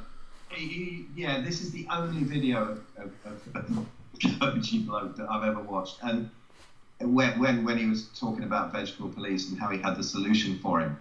No solution. And I've really looked into that stuff. And I've tried it. I've been through millions of different routines on veganism, trying to fix my gut, trying to do this, none of them work. And I listened to this Goji Man thing, and my eyes glazed over. Even though I understand a lot of it, it was like, what the fuck? Now it just. It's like, dude, you just did a freaking Google search and you made a list of all the standard bullshit, basic bitch things that people say about how to heal SIBO. You tell people to get tests, then you take antibiotics. And then you eat more beans. That's your freaking solution? I can't believe people think that this guy is legitimate. People are worshiping this guy. Did you say what they were all saying underneath? And they're saying, well, if he eats meat, then it's all going to go away, but it's just going to be really temporary. It's going to be bad. Now, the thing for me is, I don't. People say, should everybody eat meat? Blah blah blah. I just like to get it out there that it's the reset food. The two things piss me off are that it's seen as so evil. So people who really need that kind of reset and that healing modality, it's not available to them because all the dogma says how dangerous it is. And the other thing that gets me is people who have no curiosity. Like if I talk to a vegan, I'll sometimes get sucked into it if they're not too bad with their death threats. And they'll get, because I know that there's other ones watching who aren't so militant. And I'll say to them, have you got no curiosity? When I was vegan, somebody had come to me and said, do you know there's this way of completely resetting things, that people are on a fully carnivorous diet and they're really, I would have been really interested and I'd have looked, but they just go, I'm not even looking. And then they shout for studies. So you say in the end, all right, there is a page with like 23 low carb studies that you can send to vegans. And then they go, I'm not looking at a blog post. I said, mate, it's not a blog post. There's links. There's 23 studies. Show me a study. Can't you click the fucking blue writing? Can't you? No, I can't. Oh, never mind. So I don't do it anymore. It's amazing. You can send them something in 23 hours, a blog post. Yeah. It's so weird. It's so weird. So there's not even any point linking them to anything. I don't understand that lack of curiosity. When I was vegan, there were people that told me when I was vegan that what I was doing was dangerous. People told me what you're doing is dangerous. And these were like doctor friends of mine said, I specifically remember my wife going to a gynecologist and talking about things. They were just talking about like she was babysitting for people who were feeding their kid a vegan diet. We were on a vegan diet at the time. We were like, we don't know if this is right, but we don't want to eat these things. We don't want to eat these things. We thought that maybe what we were doing, we were feeling better than standard American diet, but we weren't sold on the vegan ideology. This gynecologist doctor, oh, she's just a gynecologist. What does she know? Oh, Weston Price was a dentist. Oh, this Sean Baker lost his medical license. But, this doctor told my wife that she, in her opinion, believed that feeding a child a vegan diet was child abuse and that it was criminal negligence and very dangerous. And that stuck with me. I remembered that. I had other doctors tell me similar things like, dude, you shouldn't be doing this. This is really, you shouldn't be doing a vegan diet. I'm like, yeah, whatever, I feel good. All the while, I look back on the pictures when I was a vegan, I'm just like stick figure, just totally emaciated. Just felt like shit, almost freaking died. So it's just it's insane, like how much blocked off you get because you're like, no, I feel better, and you're telling yourself, I feel good, while you're dying, while you're slowly dying. You get this euphoric sense of like whatever it is, superiority, or I'm doing something that no one else can do. They're just not doing it right. It's no, not 95% of people who do veganism fail, not because they're not doing it right, but because they got into it for the wrong reasons in the first place, for some like insane religious crusade, or they think it's spiritual. They're looking for something more, and they want an identity. And they're not doing it right. There's just no right way to eat gerbil food and survive as a human. Yeah, I know. But it was funny, and you get this other thing, don't you? You're not a doctor, so why should I listen to you? And it's funny, I did a blog post about that, like, you're not a doctor, who the fuck do you think you are? Because so many people say it. And I thought, one particular vegan, I thought, all right, I'll actually work it out just out of interest for me. And so I looked back, I said, okay, well, what's a doctor done? They have almost nothing. So I'll see how much I've looked into diet. But I've been into it since the early 80s. I've been really fascinated with it. And I really looked into it, and I was studying it, and I tried all stuff out, went through macrobiotic, went through everything, started to get ill then. And then I went to, the vegetarianism, then I looked more, study and Ayurveda and everything and all of that. And then I ended up writing a book about it in '96, which wasn't bad apart from the diet chapter, which I've had to completely change. And then I got really sick and forgot about it all. And got into, first of all, into all the bodybuilding, nutrition, understanding about that. And then working with people through that. And then 10 years where I gave up and went back to a sad diet pretty much, a sad vegetarian one. And then I got really sick in 2010. And so I'd already studied so much, I really thought I was an expert. So then I thought I was going to be veganism. So then forget all of those decades, forget the 2 years where I kind of tried raw veganism to get rid of my arthritis. How'd that work out? How did that happen? Well, I ended up looking like Gregor, and then forget all that. But then take the last 5 years or so, 6 years, where I was pretty much on the right track. And I would say I tapered it down from studying about 10 or 12 hours a day to about 5 hours a day. And I worked out, okay, let's just count that time. That's 10,950 hours. And I think that's the amount that you have to do to be an expert on a musical instrument, isn't it, or whatever, to be an expert on anything.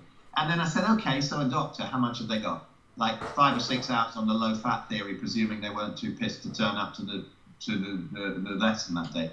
And it's funny, it just amuses me so much when there's people like you and me who've looked into it with such a passion for so many years, and then they watch What the Health and they go, these doctors know about it. And Cowspiracy. Like, you watch Cowspiracy. It's very, very weird. It's very weird. It's freaking insane. So that why I do it is just because I was lucky that I got that sick and was forced to do it because I'm a lazy sod otherwise, and that I had the money at the time to sit around and do nothing apart from research.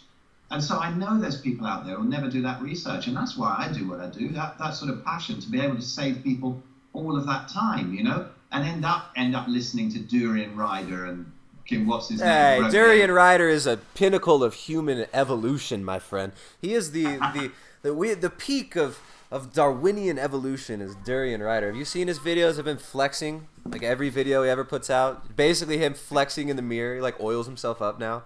It's freaking hilarious. Just eating huntsman spiders, or rather, putting them in his mouth and letting them crawl out. Do you not see that one? Oh man, that's hilarious. I thought finally he's eaten something healthy, but no, he didn't swallow it. Yeah, Durian Rider is hilarious. Durian Riderism is a major problem in Australia, though. Well, a problem in what sense? Well, I understand, but I mean, you see a lot of vegan activism in Australia, right? Like James Aspie comes out of there. James Aspie is so chilled out, like vegan activist. Like he did a 1 year silence for the animals, and pretty soon he's gonna do like a rest of his life silence, hopefully, for the animals. But you got him. You got Joey Carpstrong. Isn't he Australian? Freely the Banana Girl. There's a lot of the vegan activism happens there for some reason. But it's funny because we were just talking about the Aborigines, who totally healthy body, totally healthy teeth, no shitty degeneration in their culture, weren't stealing and robbing people. So yeah, I think you obviously see the fruits of veganism right there in some of these characters we just mentioned, though. It seems so obvious. I put out this challenge a little while ago everywhere, really. I put it out on Twitter and everything. Every time anybody said something, and then I put actually a tweet and said, okay, find me a carnivore or a real low carber who's out there blogging about how it's destroyed them. I can't find one. I can't find anybody who's got a real disaster story. I've got people, there's people who have initial problems like the electrolytes and when they think they're constipated and all that kind of thing. Certain things can happen that usually have an answer, but they tend to balance out in time and they just seem to get better and better. Vegans seem to go downhill, downhill, downhill. And there's so many out there, aren't there now? I mean, I know Daphne, who was in the chat earlier on. What fantastic videos she's making, isn't she? I mean, so eloquent. I love them. Yeah, Daphne Reloaded. She made some really good videos on what are some of the titles of her videos? Throw it if you remember. There was that beautiful one where she goes on about kidney stones, because I've had this. I've had kidney stones from oxalates, and the pain, my God, mine was so big it had to get lasered out, and I had no problem since I've been eating all this protein and fat. So it's obviously not that. It was the spinach smoothies. I used to get 2 massive handfuls of spinach and put it in with all my bananas and avocados and nuts and all the other shit, and about half a pint of honey, and in it would go, and I'd blend it up, and then after a while, I was screaming in A&E in Granada in Spain when I went to visit my son, really skinny, like I was something like 125 pounds or something from the veganism. I kind of got off it by then. But by that, I'd had pains in the kidney for a long time. And then this thing lodged in the ureter. I sat on the beach about 50 yards from where my son was conceived in 1989 on that beach in Nerja in Spain. And I was sitting there with him and he was doing some rock climbing behind the beach, And this must have been 2012, maybe. And I felt this thing moving. And I'd read somewhere that you could do this trick, probably the only use for Coca-Cola, where you can drink 6 cans of Coca-Cola. You drink 1 every 15 minutes. And it shifts the stone out of the kidney, right? If you Google it, it's all over the place, the Coca-Cola trick for kidneys. 6 cans of Coke is the cure for kidney. Yeah. I thought raw juicing kale was going to help you get rid of the kidney stones. That's like what they think, but this is when you just want to say, you're going to screw the kidney so much, it's going to fire it out like a shotgun, right? So you do this Coke thing. Trouble is, and it works, it really does work. But the trouble is, my kidney stone was way too big to get down that ureter, so it lodged halfway down. And I was sitting there on the beach, and I did, oh, nice. No kidney stone's going to be coming from that. Yeah, and raw heart. High cholesterol, high saturated fat. Oh. And I was in proper agony. I had to drive Tom, my son, and his friend all the way back to Granada from Nerja with this thing wedged in the ureter. In the agony, it was like 100 miles or something, I don't know. And then I ended up in the A&E screaming for morphine. And this is so I understand what Daphne's about. She had this from oxalates as well. And people are just not believing it. Like somebody popped up on my YouTube channel, lol, spinach and oxalates and kidney stones. I said, man, you look at it. This is where they're coming from. They're really not innocuous substances, these things, fruit's great, all it's got in it's a bit of sugar, but, there's so many poisons in these leafy greens. Yeah. And, I suffered. My God, I didn't even like them in the first place. So, well. Yeah, it's funny because in the keto world, it's like you see a lot of these people. Just to go back, I think it's so interesting. All right, so we're talking about kidney stones, standard practice for kidney stones. Like, what if you go to a doctor and you got kidney stones? What are they gonna? They're gonna laser them out or something? What are they gonna do for a kidney stone now? What's the standard procedure now? It depends where it is. If it's still in the kidney, they do ultrasound, where they kind of break it up. Okay. Then they can break up the small ones. But if you've got a big one, then they actually can. They put this camera and whatever, a laser up your knob, into your bladder, out the other side, up the ureter, and then laser it out. Mine was stuck halfway down the ureter for, a good 3 months. Wow. It kind of stops hurting after a while, but it just grumbles a bit. Wow. And so they laser it out. But I think they can get right into the kidney and laser it out. Well, they laser it into bits, and then you piss it out, But that's the treatment. And then they tell you not to eat too much protein. And it's crazy because that had nothing to do with it in the first place. There are people in even like the low carb community. Just there's one person in particular. Somebody on the last stream was like, "Oh, this person's talking shit on you," and this person's been talking shit for like maybe 4 years now. I can't believe my name's still on the tip of this person's tongue. It's kind of sad. But this person, I click on the video they sent me, and it was she's talking about how if you eat more than like 50 grams of protein in a day, then you're going to get kidney stones. And if you do a carnivore diet, you're going to get kidney stones. So even among like the low carb zealots and the the low carb crazies, which there are, I mean, there are people who make a religion out of freaking anything. You know, I mean, there are people out there who are saying that you need your leafy greens, and if you eat a bunch of meat, you're going to get kidney stones, and that leafy greens are so necessary on the ketogenic diet. No, it's bullshit. I mean, there's only one way to see quickly that that's bullshit, and that is from bodybuilders.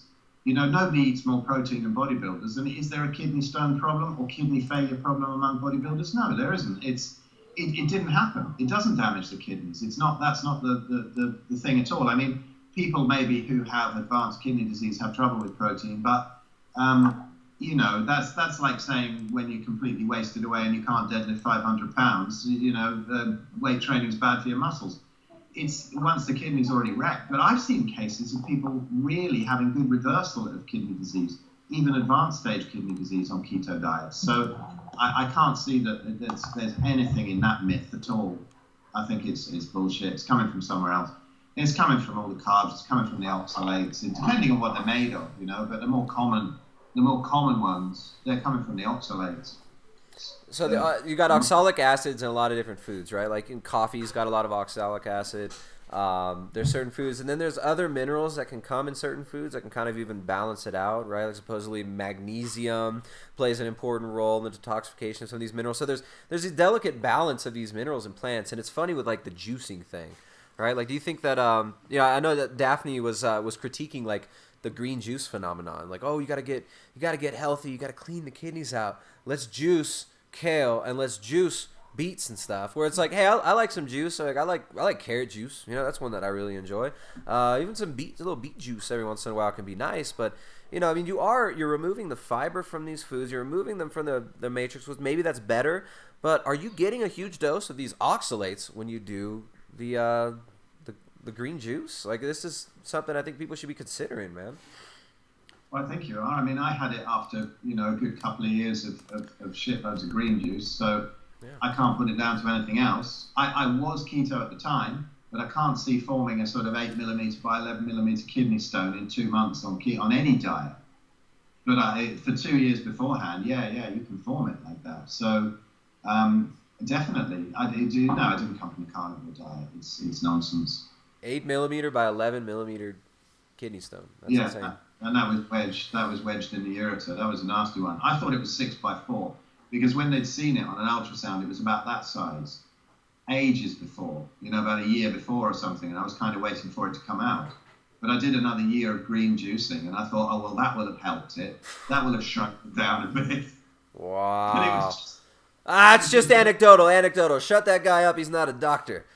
Shut the fuck up. You're not a doctor. It's, you know, all right, going back to the doctor thing, what's funny to me is I'm a weirdo. And maybe I'm a total moron. But when I hear someone's a doctor, to me it instantly drops them down about 5 notches in my giving them credibility scale. Because it's like, oh, you're a fucking doctor? Man, I mean, I went to the University of California, Santa Cruz. I saw among my peers the intelligence level of the people that were in the biology courses that were going to become doctors. And these aren't people who were like at all involved with health and healing. These were people who wanted to make money. These were people who were looking for a definite career path. And at 18 years old, if you know you want to become a doctor, and that's your thing, you're going to become a doctor, and you're just, you know, standard dude, like, you know, growing up in the public school system, being taught lies about reality, about where you come from, buying all the bullshit that they're telling you, and you're going to go and you're going to spend your papa's money or go into debt if your daddy's not going to pay for it, and you're going to freaking become a doctor.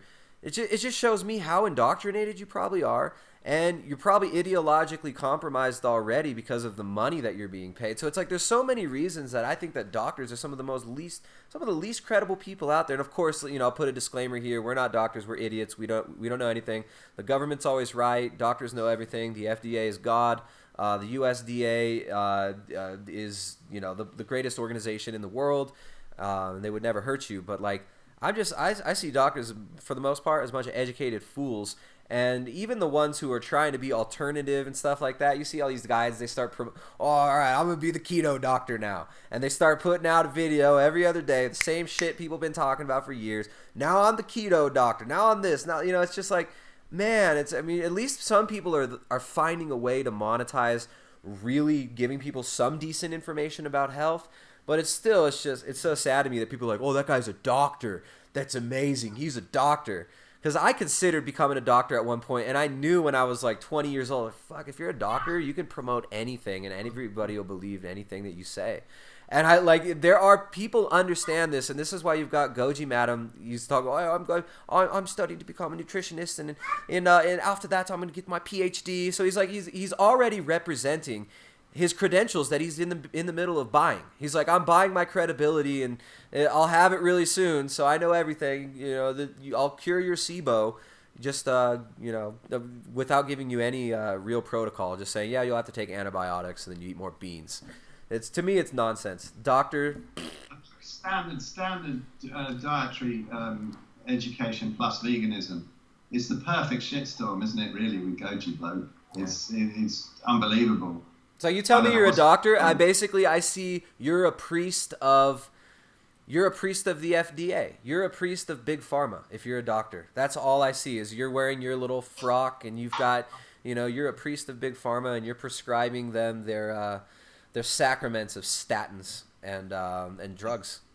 I'm just kidding, guys. Doctors are gods, and they know everything. And if you say science says before anything, it means it's true. Haven't seen though that I think quite a lot of the cool ones who wake up are like the ER docs and surgeons and stuff like that. The people who are really doing some cool stuff, and then they seem to have a mentality where they're much more open to this sort of thing as well. Yeah. It's very difficult, I suppose, for somebody like a rheumatologist who's there to perpetuate the disease of arthritis and make money out of it to wake up to stuff like this, because it's basically the end of their career. If somebody walked into their office and just said, you know, why don't you just try eating meat and cut in the blue light for a bit and see what happens, they're fucked, aren't they? They've got nothing left, because they're just there to sell off the hand-me-down cancer drugs. I used to do these ancestral health awareness meetings, you know, last year, and a friend of mine brought along this lady who had started with the same really closed-minded rheumatologist that I had. I had two rheumatologists. One was quite a cool guy, but he just, you know, he hadn't been open to any proper knowledge. But this other one, he was a horrible sod. He really was. He was awful. He used to really shout at me and everything. You've got to take these drugs or it's going to get in your heart. It's going to get in your lungs. It's going to get, you know, and really foaming at the corner of the mouth. I remember one time telling him, you know, that he was going to have a heart attack. He was looking a bit dodgy with that foaming. It can be a bit of a sign of heart disease. He got so angry. But he was I forgot my track of thought there. What was I on about? You're talking about these we were talking about doctors and credibility, buying credibility. I don't know, this, you know, the priests of the FDA, something about it's just how you know, if they could wake up to that. Oh yes, the lady who came to my meeting, yes. Yeah. She'd started with him just about the time that I finished with him. And I said to her, okay, what did you go with? Oh, I went with psoriatic arthritis. I said, well, how are you doing? Well, she said, now I'm really overweight. I'm on antidepressants. I've got diabetes now as well, and IBS. And I said, well, how's the arthritis? She said, it's worse. So that was 5 years with this guy. And I was saying, and then she tipped out like sort of 15 meds on the table there for me to look at. I'm like, Christ, it's so sad that this is what's happening. And I was somebody who'd given up with him, and I'm the one there who's suddenly giving her some light in her eyes, saying, God, maybe there's hope at the end of this tunnel. And it's almost, and the amount that these dudes get paid, because people go, oh, you're totally against the medical thing. No, for diagnosis, for operations, for many things, but it's time they stopped splitting up hospitals and maybe had a human body department, you know? instead of a kidney department and a liver department and all this, where they don't know what the other one's doing, and they're supplying all these meds because one organ's failing because of the other med, and for some disease that could have been cured with no meds in the first place. And so this is the problem that's going on. But yeah, this doc, he's just the epitome to me of he even said to me when I was saying, look, I'm going to do, he said, why won't you take the meds? I said, because then there'd just be no magic in the world, really. That's my answer. I haven't found the way yet, but I'm going to find it. The meds are the magic. Take the magic pills. Take the magic medicine. And he actually said to me, well, I guess I'm just too institutionalized. You know, he actually said it, and he was saying it as probably, he was saying, you know, this is the answer. This is down the line here. This is great. Hey, Decoy, you going to come say hello? Come say hello. Here's my missus. She's great. I want to give this lady absolute credit. Come in and say hello. There you go. Hello. How's it going? Nice to meet you. She got me through everything. Just her faith in the fact that I was going to heal. Yeah. And as a nurse, her lack of putting on a candle here because it's getting dark. Her lack of dogma. You know, even though despite her training in the standard things, and she's amazing, this lady. Anyone else would have left me, but she's great. Thank you. And it's her birthday tomorrow. Whoa! Happy birthday! Nice to meet you. And she looks about 25, and she's 46. Wow. Tell everybody that. No, it's bloody cool. It really is, because people go around and they don't believe it. Yeah. Oh, I think you're 40. Yeah. They think you're 40. She must have been overestimating. No, she was 90. She didn't look 90 herself, so yeah. Oh, okay, cool. Well, nice to meet you, and well done for what you guys are doing. I think it's needed. After being in the industry for so long and seeing what happens, and I can't say anything. I think you guys are fantastic. So carry on doing what you're doing. Thank you so much. Thanks so much. You got a beautiful family. Thanks. I can see Phil's eyes light up when you walk into the room. He's like, yeah, my wife's here. It's like everything's okay. All right. Yeah. Right on, guys. Getting better. She's brilliant. Keep eating. She's brilliant. Thank you. There you go. There's a beautiful family out there eating meat and making a family. So yeah, the whole medical thing, it can be so sad and frustrating for a lot of people. And I think it's really, really interesting that you ended up, you know, on your journey from vegetarian diet, getting massive arthritis, obviously depression and all the symptoms that come with being, super inflamed and destroyed in your body. And then coming to like a ketogenic diet and doing much better, but then going from keto and realizing, man, maybe these leafy greens aren't the magic health panacea that I was told, and maybe I don't need to be balancing out my naughty meat intake with vegetables. So, like, what's the difference that you feel in general as far as like, using keto for a long time? I know several years you use kind of a keto style approach, and then obviously, lifestyle factors as well. You mentioned avoiding blue light, which I know I'm keeping you late. I'll let you go soon. But it's cool. It's cool. I've got iris on the computer. There's all red light coming out of it. That's why I look like a beetroot. Yeah. Now I've got the candle on. That's cool. I'm fine. Don't worry. The light's not even gone down here outside. I'm cool. Yeah. So what's the difference, man? Keto, carnivore. What's the difference there? Yeah. I was so surprised. For me, it was just. Well, there was one little niggle left on keto that I just couldn't get rid of. There's left knee that just got, it's not even in a joint, it's in the bursa. I guess it's bursitis. But it's just the front of the knee, that bursa's still a bit spongy. And sometimes if I made a bit of a mistake or I had too many veg, there'd be a little bit of a kind of a tingle, a little bit of fluid in there. No pain, I didn't limp, I didn't have pain or anything, but I'd know it was there. It was my little gauge or something. And as soon as I didn't have that, it was like having a new knee. It was beautiful. And that was after 5 years of keto. That was really my only joint left out of many, many of them that were affected. And it was only minimal, but it just stopped that. And everything, I don't know, just digestion was great. Clarity of thinking was great. I took sun exposure, because I have one of those English skins that it's really difficult to get out in the sun. Okay, I think I blew up my melanin from sort of 25 years old to 40 years old, where I kind of, well, maybe 30 to 45, where I just completely avoided the sun, wore contact lenses and sunglasses all the time, all of that crap. And I couldn't get out in the sun, you know, I just shield my face from it, even walking to the car in 70-degree heat. It was ridiculous. Mm-hmm. And then as soon as I sort of went keto, that got better. But then when I went carnivore, suddenly I could go out in the sun. I'd come back in the evening and think I'm going to be really burnt. And I never was.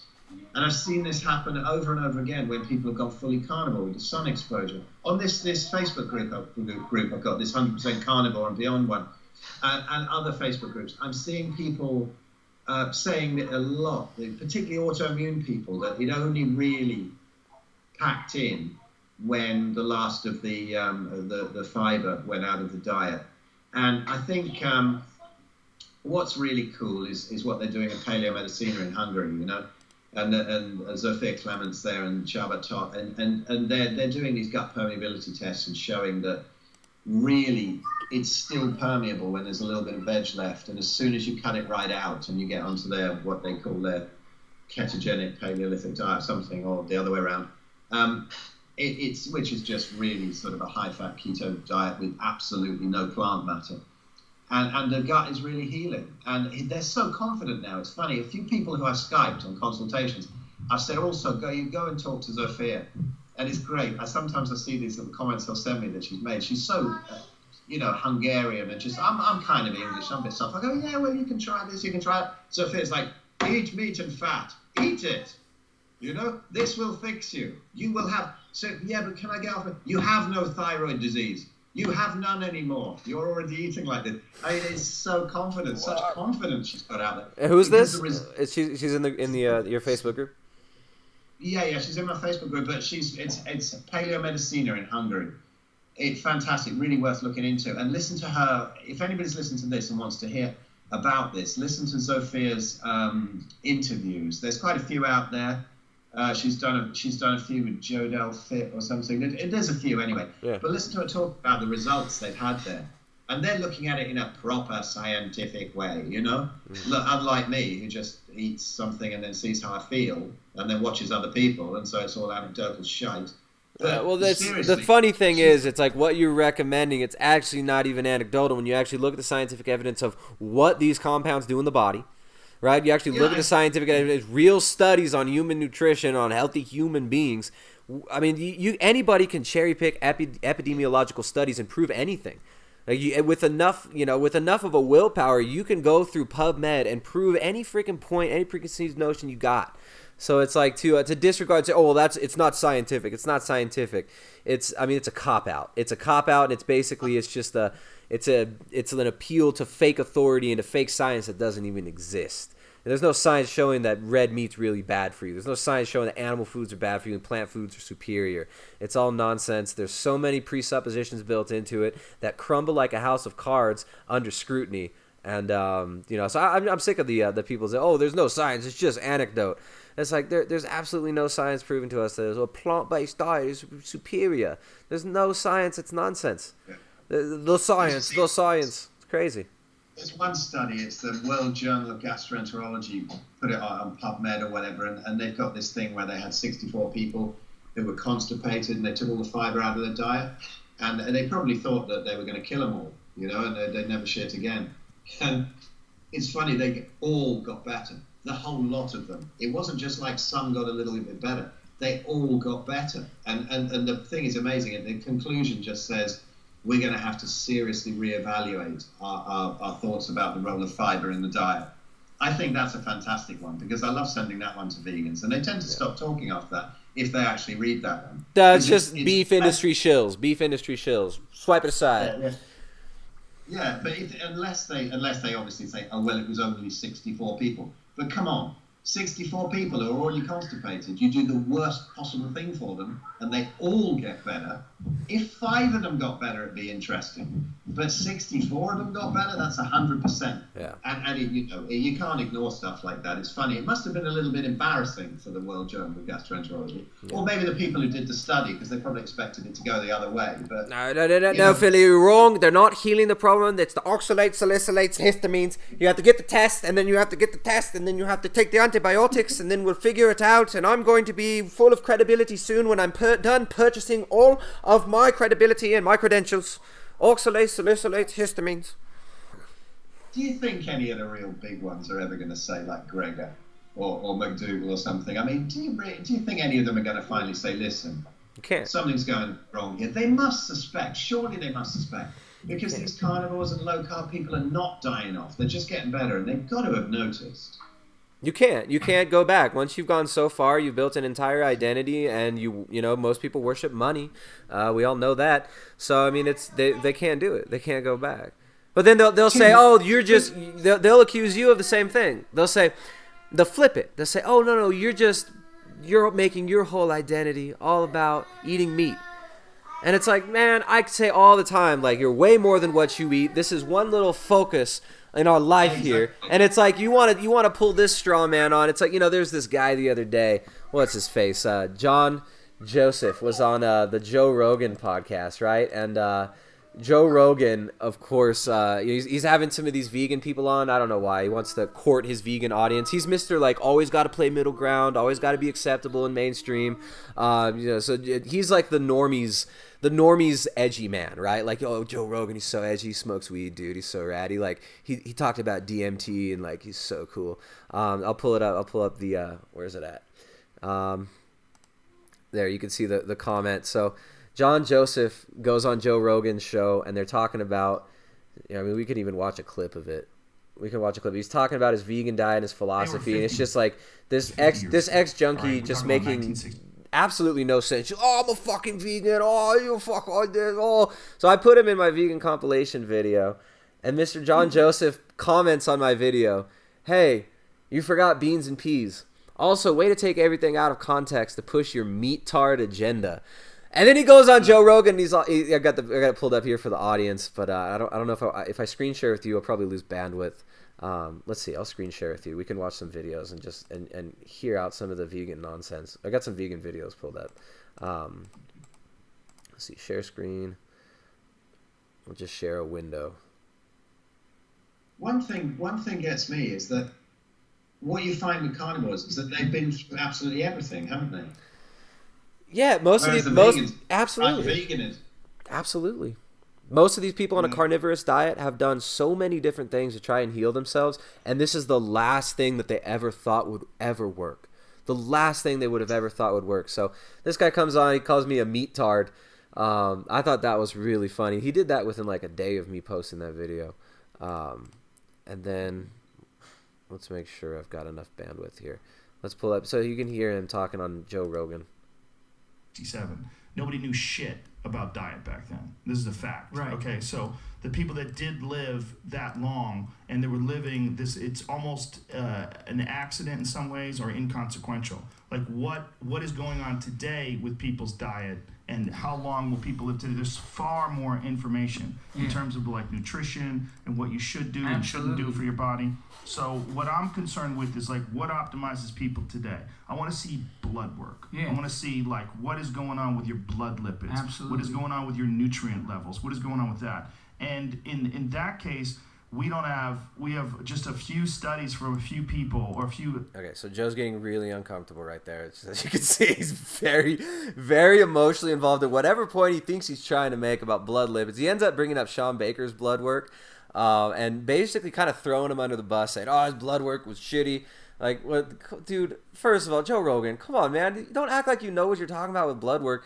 I've been on a ketogenic diet for 5 years, more than 5 years. The last year and a half, I have had such few vegetables.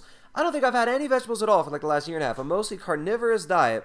And none of these vegans talk about my blood work, my carotid artery exam that I shared with everybody. Everybody's trying to pick on Sean Baker. So you got Joe Rogan taking the bait here. And here, let me put this above. There we go. All right, let's hear him out. Tests from a few people that have done this carnivore diet. We have some people that have done the vegan diet and have had real hard problems with that diet. Yeah, but let me just say one thing, because to throw the word vegan on something, that does not make it a healthy diet. I know vegans that are fucking 100 pounds overweight, they eat nothing but fried tofu. Vegan pizza, If you say an organic, whole food, plant-based diet, that's what I roll with. All right, which that's what Phil and I were rolling with too. I mean, we weren't including copious amounts of methamphetamine and crack cocaine. I guess that's supposedly a part of the healthy, enlightened Hare Krishna vegan diet that John Joseph supports. I'm trying to find the part where he starts talking about farms up in like New Hampshire, and he knows all about crop rotation. Keith Leon Forte. If you have he's a Hare like the fucking GMO crops. Okay, 80% of the GMO crop is being fed to animals for fucking slaughter. What he called the stupid vegans are not the ones that are eating that shit. That most of the crops that are genetically modified, because you have these corporations, McDonald's, every one of these corporations, they want every fucking piece of meat to taste the same. They want every fucking... All right, so he's right there. Right? I mean, like, the GMO foods going to feeding the cows, that's true, but there's plenty of space for ruminant animals. It's such a straw man. This is constantly brought up. Same old half-truths, isn't it? It's the same old dangerous half-truths. Yep. Same, exactly, man. So it's like the constantly bringing up, the GMO foods all go to feed the cows. Yeah, that's true, and that's the freaking problem too. So it's like you have the same corporations, they're feeding the cows this, and then they want to cut out the middleman, the middle four-legged man, and just feed you directly the wheat, corn, and soy. Now that they're owned by Bayer Pharmaceutical, right? Like Monsanto is owned by Bayer Pharmaceutical now. You've got Cargill, the other biggest GMO company in the world, who's totally in line with the sustainability agenda, the green agenda, the Agenda 2030. They show on their website that they love the Agenda 2030. Let me just pull this up. Where'd that go? Oh, damn, it's gone. I don't want to I'll have to find it again.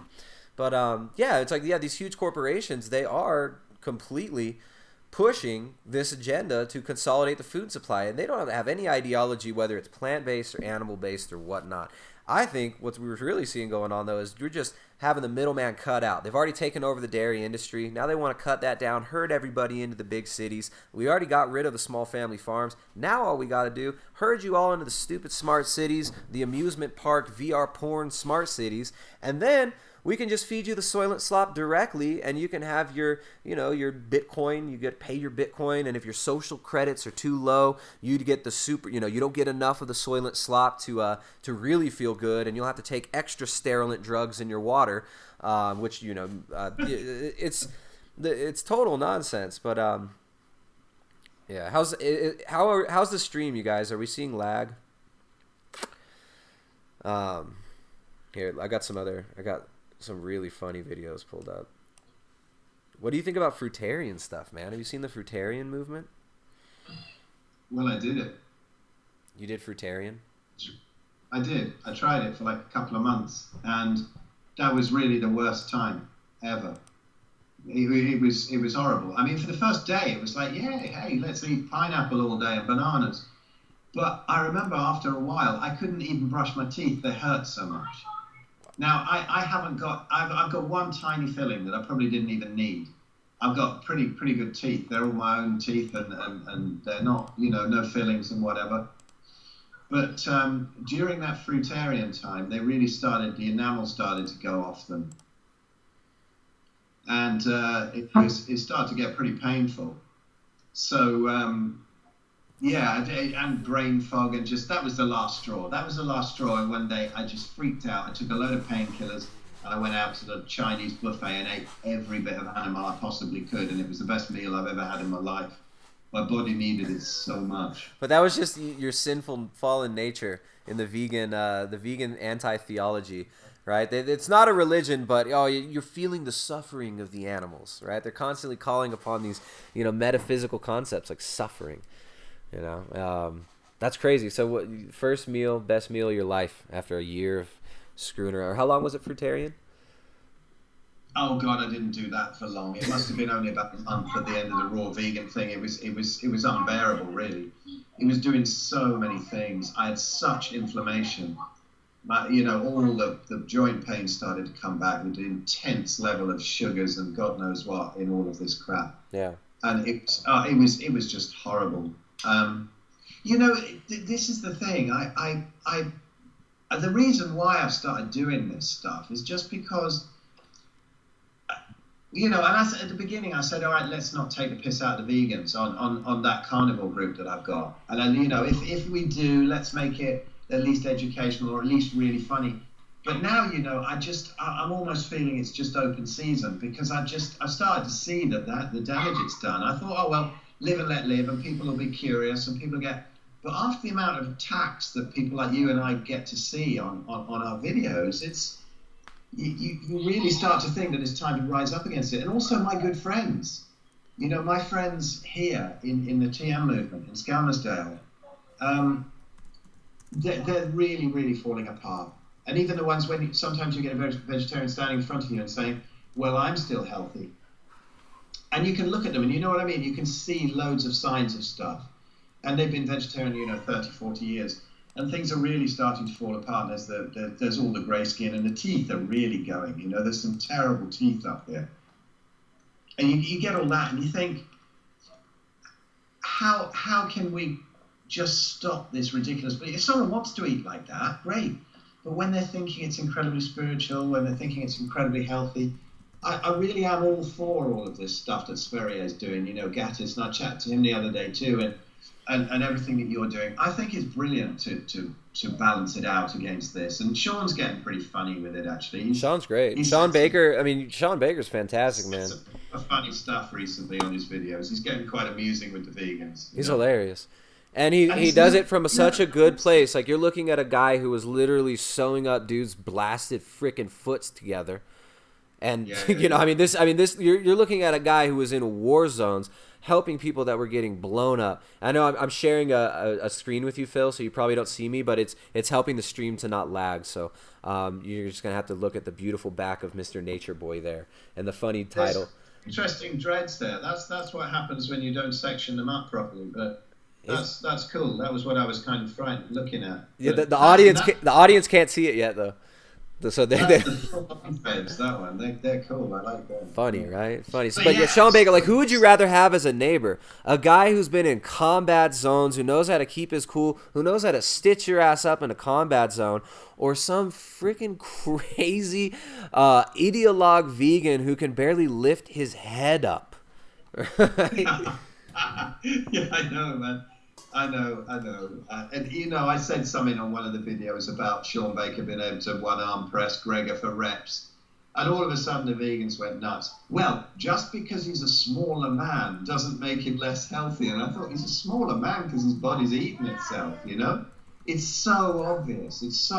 And I really hoped that I wouldn't have to get into it and how I could just end up talking about all these beautiful things like light and grounding and awakening and emotional balancing and all of that, but I do feel I'm sort of on the front line in a way now with what I've put out there, and you need to be as reasonable as possible. Have you noticed how kind of amused the carnivores are and low carb people, and they do take the piss, but they do it and they laugh, and it's not taken massively seriously, but there's something about the aggression of the vegans. And somebody said, I think it was on my group a while ago, and maybe it was you, that they haven't had a kill for a while, and so this is why they're so aggressive. And I wonder if there might be some truth to that the body's just saying, I need something from an animal. I need some proper fat. So low cholesterol is associated with homicide, criminality, and risky behavior. Yeah, right. So you got it right there. Like it's association. It's not causation. You look at some of the most famous vegans and vegetarians in the world, like Charlie Manson. There was a dude, long-term vegetarian, all about Charles Manson. I resonate more with animals than man. I'm a skit-scat scallywag. I love Charlie. I do a terrible Charlie Manson impression, but Charlie Manson is freaking. Was the Ubermensch of veganism. He was all about green. He was all about saving the animals and people are bad. This is the religion of modernity, though. It's like, this is why I'm very critical. Like, I'm always bringing it back to the worldview and to like where we believe we're coming from and where we believe we're going is going to massively influence what we do in our actions. Right, so it's like, I think it's funny that it's great that people are out there doing what they're doing, and it's really cool, get people to eat meat. But hey, if you're a moral relativist and you believe that there's no objective morality, who the fuck cares then? Right? It's like I was talking to Sviraj And I'm glad he's so honest. It's so funny, but he kept on. It's really funny to me that he promotes such a funny, disparate message, and really his philosophy that he believes, his worldview, is the same as Vegan Gains' philosophy. Right? It's the same as Vegan Gains' philosophy. It's the same exact worldview. Oh, it's all just relative. It's all just moral relativism. It's this moral relativist, atheist, nihilist philosophy. And really, that's the root of what we're looking at, is when you remove people's cultural heritage and people's common belief and theology, this really all comes down to that. The nihilism worldview of nothing matters, we just make it up as we go, and then you get stuff like we're about to watch right now. You get all these little cults, and you get thousands of little cults scampering for power, and it basically becomes this might makes right philosophy. So you're looking at social Darwinism being basically the will to power, right? Like Nietzsche, I used to love the book The Will to Power, Beyond Good and Evil. I used to love nihilism. I thought it was amazing. Sex, drugs, rock and roll, nihilism, do what you want, do what thou wilt. I used to love this shit. But in the end, you end up realizing that this is actually the root cause of all the sickness in the world we live in now, is what we believe and reasons why we do what we're doing. So this is why I really like your work too, is like you always bring it back to like internal healing and kind of the, the more kind of spiritual aspects of stuff, right? But you have a lot of other people out there promoting stuff, and it's like, well, what's your point? Like, what do you even care? It's like if nothing matters, if there's just moral relativism and nihilism, and in the grand scheme of things, it doesn't matter. What's the point? Why don't you just do whatever you want, right? Like, and I think it's funny, but Sean Baker's message, he was really bringing it back and really kicking the vegan agenda, this whole plant-based austerity agenda in the balls. And there's a lot of people out there who are speaking out against it and who've lived the degeneracy that comes from it. So I really appreciate your views and the way that you come at this. Yeah, yours too, man. I mean, I think that this business of nothing really matters. Ultimately, probably it doesn't. But, all we can go with is our passions. And if I have a passion to do this, I've got to go with it. Like some people even, I've lost a couple of friends, even a really good friend who was a bass player in the last band I was in before I got sick. It was a really quite spectacular band. It was tons of technology and EMFs, and it was probably one of the reasons I got sick. But, and he was saying, oh, you've just faked your illness and you've set yourself up as a messiah on the internet and all of that. But it's funny, he's spouting bullshit. I think he's gone vegan now. I think so anyway. But it was funny having these friendships break apart when, just all you're doing is following your passion. I think ultimately it doesn't matter. And I don't have an ego about it, really. I mean, when people come up, like recently, I've seen people say, "Oh, and like in the comments, in the chat at the beginning before you called me up, and people going, "Oh, Phil Escott's on," and Phil Escott, and I think that's just really sweet. My heart goes, "Oh, isn't that lovely?" But it's not like I'm just following my passion. I'm not trying to do anything else, and that's all it is. So I think that kind of comes across. I haven't got an agenda like somebody might have who's doubting it. Like you said, when you all you've got left is the money and you can't go back. But because I've come to this from letting go of so many other ideas, and I'm ready to let go of this. But on the diet level, I don't think there's much to let go to, because I've pretty much tried everything else until I can live on air and prana and light, which I guess is possible, but not for me right now. Until I can do that, I don't think there's really anywhere else to go on diet. So vegans assume I've done what they've done, and they've Googled and they found veganism, they've done it. I've Googled, I found carnivore, and I've done it. No, I've been through everything else for decades. And so I don't think there's anywhere else to go. But I'm always learning. I'm always looking for something else. All I'm interested in is that, well, there is no such thing as the truth. But just something that's more, healing or better than the thing that you believed before. I think that's the thing, is to really keep an open mind and keep going from one thing to another and listening all the time and educating yourself, because now it's very difficult for me to think I would ever look at a vegan diet again, because I tried this on people and I've always helped people and I've always known more about diet than other people, and so I'd sort of advise them on this and advise them on that, see little improvements, this and that. But now with this carnivore thing, the low carb thing, and even better, the carnivore thing, I'm just seeing things fix themselves really quick, particularly if people do all the other stuff, like sort out the light and whatever. And if you're seeing that, it's difficult to think there's anything more in the diet world particularly, but there may well be. I'm open. I'm really open, and all the I'm learning about all the time. Constantly. I'm looking at Jack work fascinates me. Some people think he's barking mad. I think a certain level of barking madness always comes with genius, and he's looking at that, and he's a very controversial character, and he's been upsetting a lot of people on my carnivore group recently, but like a member of the family, I kind of forgive him and still love him. But I think some of the things he's looking at are he maybe gets fixated on one little thing, a little bit too much for a lot of people. But he's brought a load of things to me that have really fascinated me. Look, this is the thing about the internet. Everybody, there's all these little cults all around, all over the place. It's like everything becomes a cult on the internet. And I think that's really what we're looking at, man. It's like diet can become that cult. No matter what diet it is, no matter what way of looking at health, that can become that cult for you. Anything can become an idol. The human heart has something inside of it that's always looking for something to worship. And if you take away objective truth and you give nihilist moral relativism, everybody's constantly going to be looking for some new thing. What's the new fad? What's the new hot thing? What's the new... The only reason I've latched onto this carnivore thing at the moment is Jack's always saying to me, stop being a food guru, or there shouldn't be any food gurus. Stop going on about food. Stop. I said, Jack, it's not that I do that. When somebody comes to me for some consultation, some Skype call, I'm really happy when they say, right, the diet's kind of sorted, I've got a load of things, well, what else can we look at? And then I think, great, we can get into the subtleties here. My biggest nightmare is a vegan who comes up going, I'm on a whole food, high raw diet, and then I think, right, I'm going to spend first 2 Skype calls telling him why this is probably doing him some damage.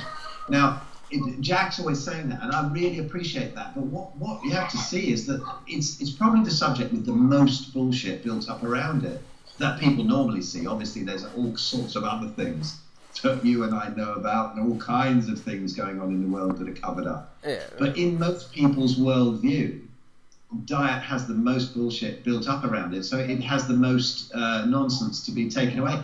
And if you can show that you can be incredibly healthy, and I am, and I just feel better and better every day on this full carnivore diet, and it's so far away, like Amy Van Oostende. Do you know her? She's on the group. She's got her own group as well, Healthy Curiosity. She's great.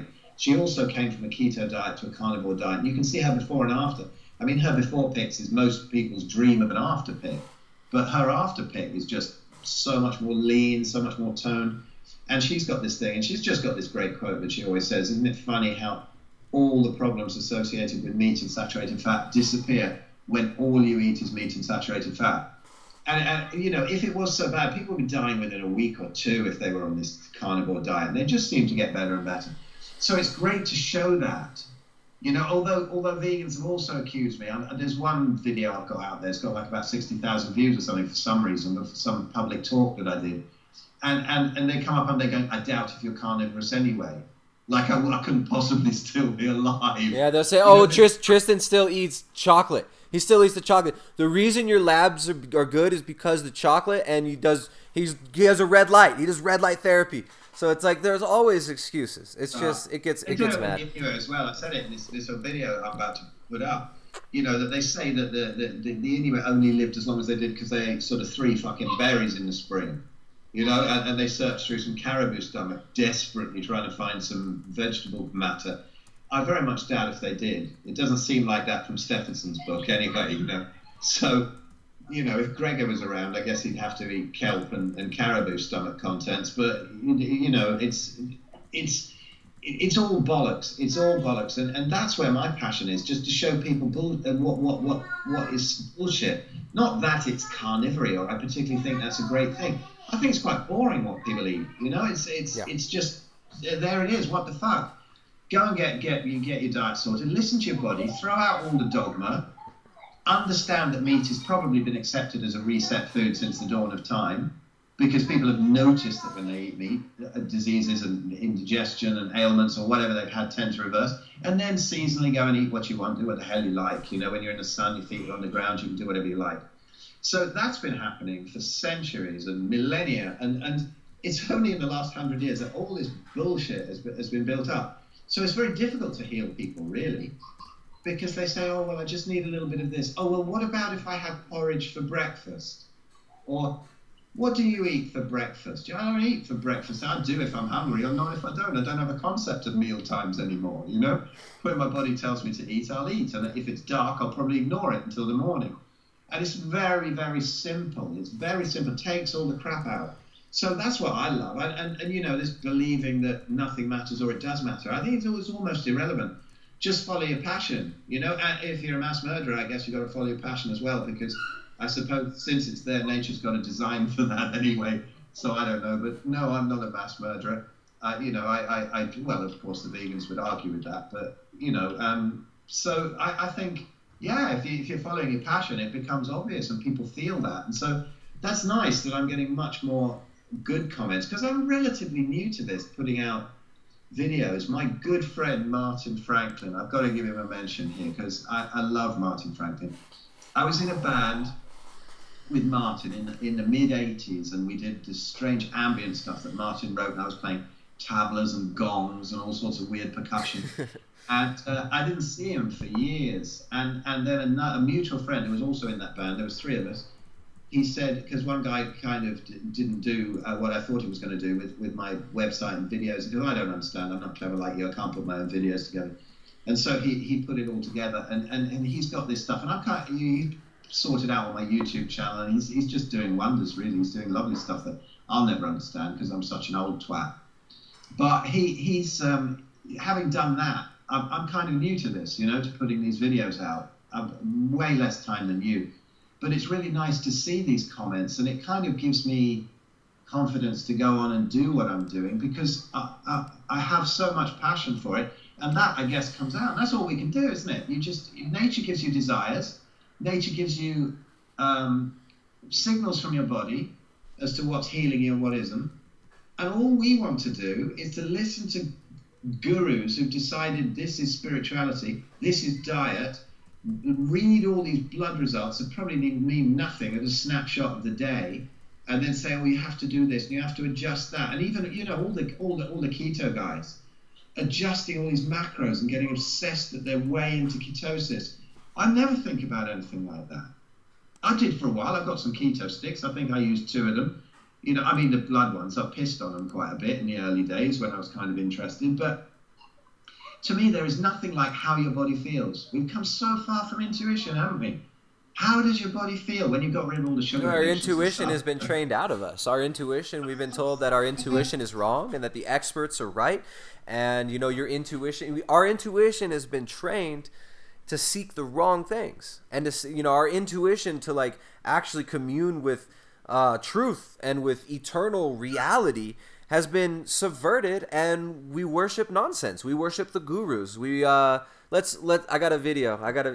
Here's how depleted our intuition, our nutrition, and our heritage and our strength as human beings who are connected to the truth and able to actually see through nonsense. This is how subverted it's become in the modern world, in the nihilist, moral, relativist world where anything can be worshipped, everything becomes a god, the rock's god, the knife's a god, the wall's god, this is God, I'm God, you're God, Charlie Manson's God, and Nature Boy is God. Let's check out my boy. Peace Reflections.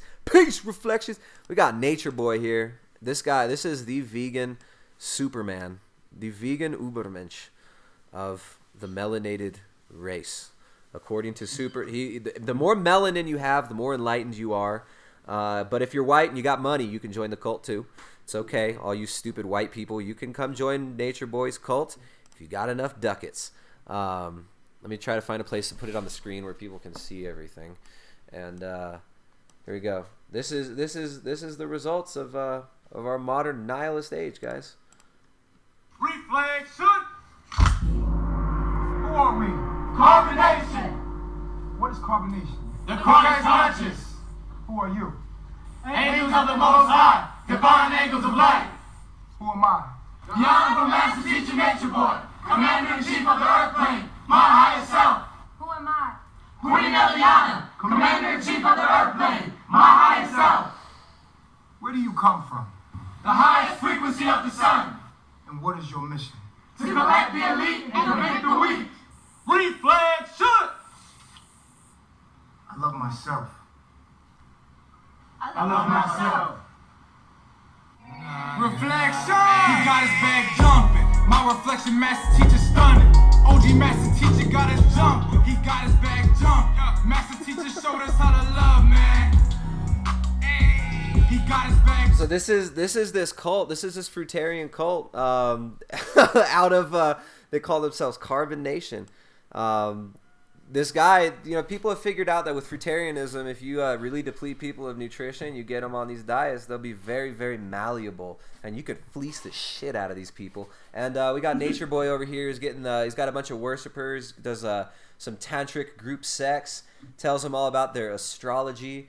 I think he even opens up their third eye with his 11th finger if they're the right level of attraction to him. So let's fast forward it here. I don't even know. He's talking about I don't know what he's talking about. Second dimension into this third dimension. We don't even exist here, let alone exist. But yeah, I wanted to talk to you guys real quick, man. Let me know if I'm coming in clear, because if I ain't coming in clear, that ain't good. Let me know if y'all can hear me clear. I hear you, dog. I hear you, Nature Boy.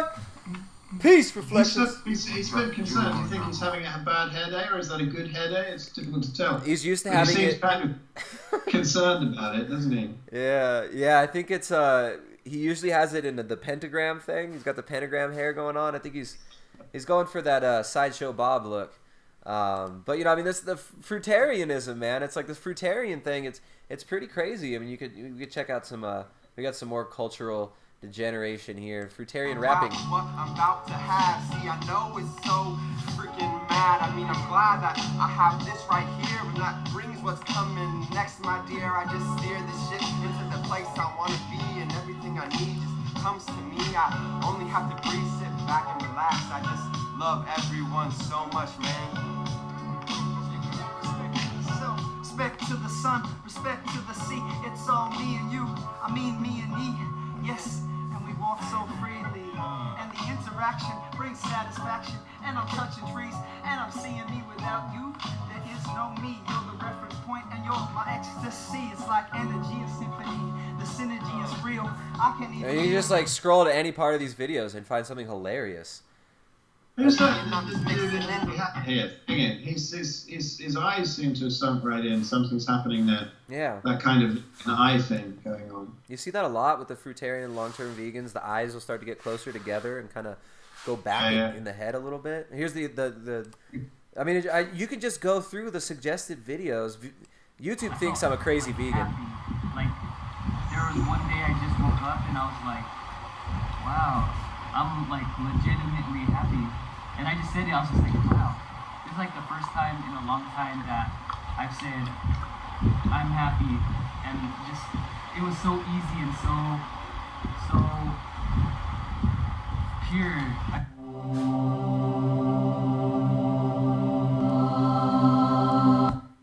I don't know. I mean, it's just the rabbit hole just goes so deep with this stuff, I mean, I got a bunch of these. I just pulled up a bunch of random fruitarian videos. Do you know what?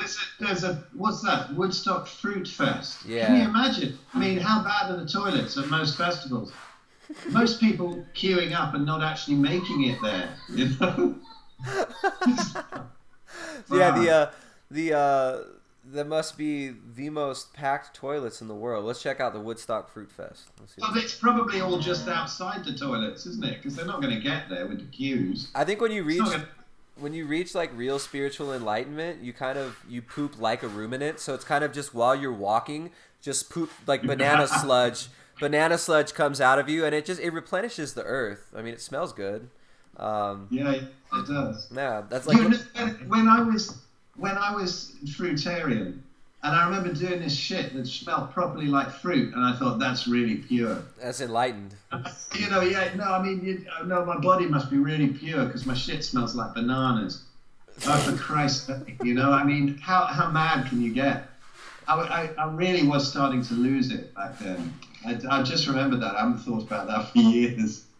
Christ's sake, ridiculous. Yeah, no, I mean, it's pretty sad. It's pretty crazy, just how you know, you talk, oh, veganism's a cult, veganism's a cult. It's so, you start watching some of these videos and it's like these people are literally making it, they're making pilgrimages to the Woodstock Fruit Fest. It's like it's the it's the vegan Burning Man, Woodstock Fruit Fest. And I mean, you know, I don't know, who knows what kind of predatory weirdos hang out at these places. Let's check out this video though.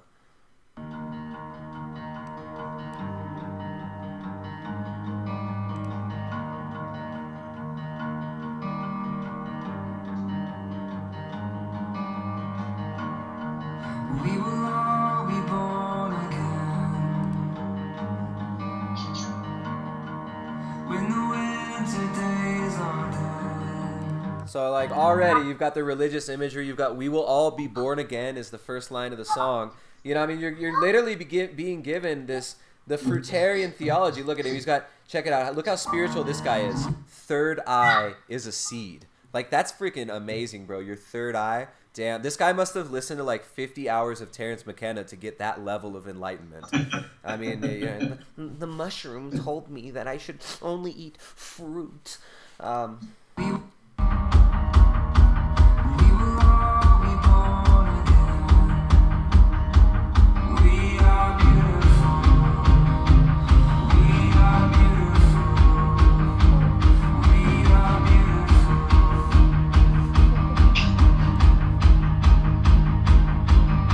I mean, this looks like the shit you're gonna see like in, you know, these Protestant groups in the U.S., like these evangelical youth groups. You know, it's like this is how they're marketing this fruitarian movement. Eat fruit. We're all gonna be born again. You're beautiful. Come do spiritual rap with us.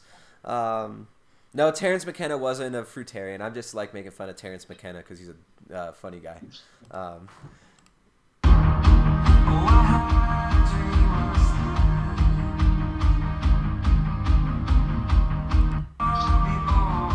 Whoa, that guy's got the Joey Carpstrong eyes.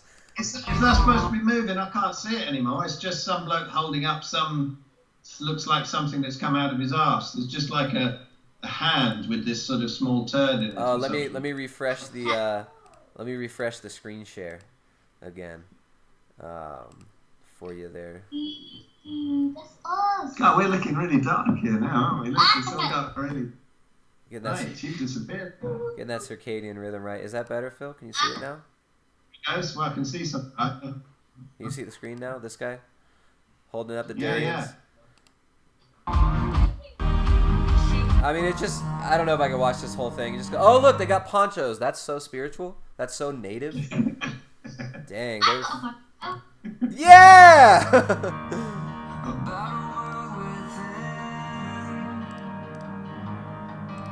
Wait, hold on. Now my thing on the...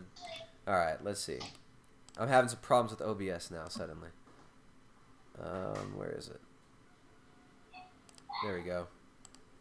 Ponchos.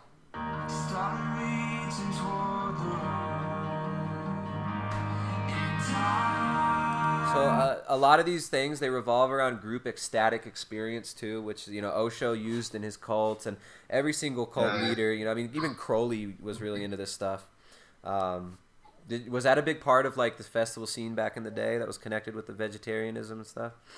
No, the festivals were not particularly connected with vegetarianism. I lived at the festivals, those early free festivals, and they were great. They were, you know, they had its fair share of veggies, but I don't think I was even veggie back then. It was like really early 80s, maybe just starting I was, but that was cool. That was a great scene, the free festivals. It was just too good. That's why Margaret Thatcher sent the police in to smash up everyone's buses, you know, the Battle of the Beanfield at Stonehenge about 1984. Yeah. But it was fantastic. Yeah, we lived in teepees and buses and travelled around in wagons and took a load of acid and mushrooms, and it was a lot of fun. It was a real lot of fun, actually. Yeah. Festivals these days are nothing like it. Nothing like it. There's a lot of this stuff, these transformation festivals that go on now, the transformation retreats. It's really big in the New Age movement, but there's a lot of the vegetarian. Check this. Ooh, whoa. Let's see what's going on here. Okay. We got a big pile of flesh here. It seems like all these festivals, there's always somebody who's just like, we need an orgy. You know, we got the bananas, we got the fruits. It's too contrived. It's too contrived. They do it. Let's go and have group group activities and interpretive dance and all that shit. You know, just put people in a field, give them some couple of nice bands, have some campfires, and just see what happens. You know, that's all you need. Just let things unfold naturally. I think what people want connection. People want some sort of experience. They want something novel. They want something that's not just the normal, standard, boring bullshit life they've been given. Their McDonald's life. They don't like that. They want real. So it's people get attracted to this type of stuff, and unfortunately, there's whole subcultures that just, you know. Let's see what they're doing here, though.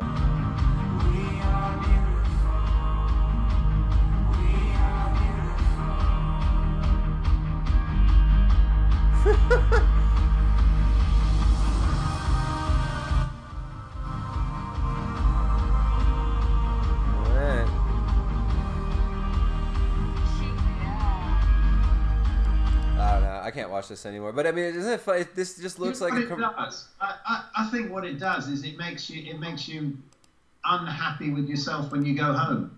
So you go, oh, it was so spiritual there, man. It was so beautiful, and now I'm home and I've lost it all. It sort of almost drains the spirituality out of your life of just, you know, watching what your kid does and just eating some meat and doing whatever you do. All of that is just as rewarding. If you don't have all this stuff, you know, like, oh, it was so beautiful at that vegan fruitarian festival, and I don't know, man. I think there's as much bullshit around spirituality as there is around diet. It's another one of my pet hates. Yeah, man. No, for sure. It's like it becomes mixed spirituality, right? And that's what we see with like Burning Man and stuff. You ever met like some of the people that are really into, you know, the burners, right? Their whole life is all about looking forward to the next festival. And, you know, I mean, it's not even there's no real spiritual energy there. It's just people LARPing, right? Like you see, like you get to dress up as a freaking Native American and you get to pretend that you're spiritual and like, you know, you take some MDMA, drop some acid, maybe go to the orgy tent, maybe do some things that later on you'll regret. And you might get felt up in you might get felt up in a porta potty by a fruitarian or something. And then you go home and you know, what are you? Like, what's better? You know, I mean, spirituality it's not this is consumerist spirituality, right? This is the Burning Man spirituality that we're seeing, and it's kind of, you know, what I call the result of just the modern McMonoculture. You know, I mean, look at this. Like, this is sad. Like, oh, look at me. I'm dressed up all cute. Let's go dance by the fire. We'll get high as shit. I'll take some research chemicals that I don't even know what they are, and you know, and then something recently. That 100% carnivore group I've got, a good friend of mine who I've known for a while on there, Tracy Redding. She sent me this message and she said, "Can we have a Beyond the Beyond group? You know, can we set this up and really talk about the proper shit?" You know, I thought, yeah, cool, because some people don't really want to talk about it on there because there's some people who are really into just the meat and go, what on earth's going on this group, you know? And so we did this group called Beyond the Beyond. Maybe there's a couple of hundred in there.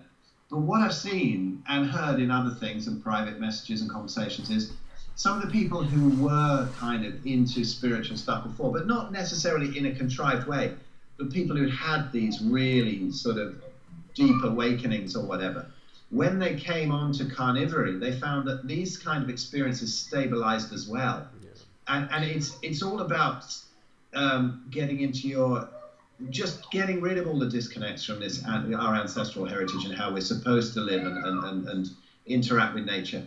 And I've noticed that, you know, if you go onto these other spiritual kind of groups, you get little snowflakes, little sort of delicate snowflakes who can't take any criticism and they get really upset really easily. But this just doesn't happen. That's just your ego speaking. That's just your ego, you asshole. You need to get rid of your ego. Well, my ego speaking. Yeah, that's the response though, right? Isn't that the standard spiritual response? Yeah. It's your ego. Yeah. But it's just, you know, when they get into the whole carnivore thing, it seemed, you know, it could be a matter of healing the gut and then more saturated fat in the brain and whatever, on whatever level it is.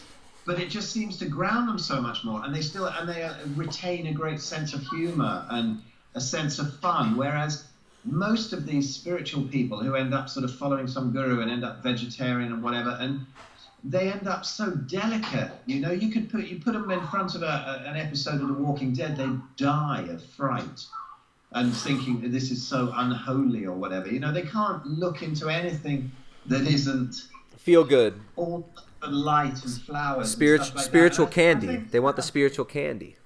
It's totally the opposite of what anything spiritual is. But I don't even like this word spirituality anymore. It's like you say about doctors. That takes them down. If somebody says they're spiritual, I think, fuck that, you know? Yeah, exactly. I'd rather talk to somebody who has a tremendous sense of toilet humor and a good barbecue, you know what I mean? Yeah, man. No, I totally agree. It gets really bastardized nowadays. I mean, and you know what's funny is you say, like, even with a lot of the New Age stuff, like the Osho cult, you know, I mean, Osho was really into getting his group to sterilize themselves. You know, he's really into vasectomies for the men. You know, so there's always this funny aspect, this kind of undercurrent and certain threads of, you know, of just kind of degeneration that go on in these groups, and it usually ends up in weird power struggles and, you know, group sex stuff, and, you know, just people vying for power over each other in an animalistic dominance type way, and calling it spiritual.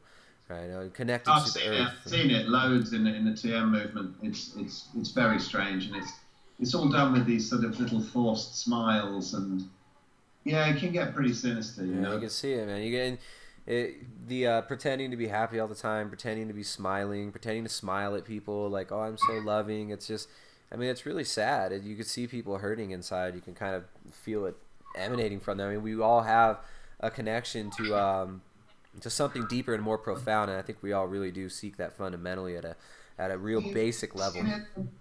When the voice changes and they start to speak like this, because they're so involved.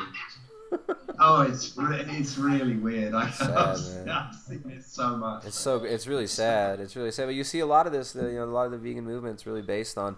You know, it's all based on religious principles for the most part, but you know, I mean, you got a lot of activism too. Like, you know, here we got James Aspie here.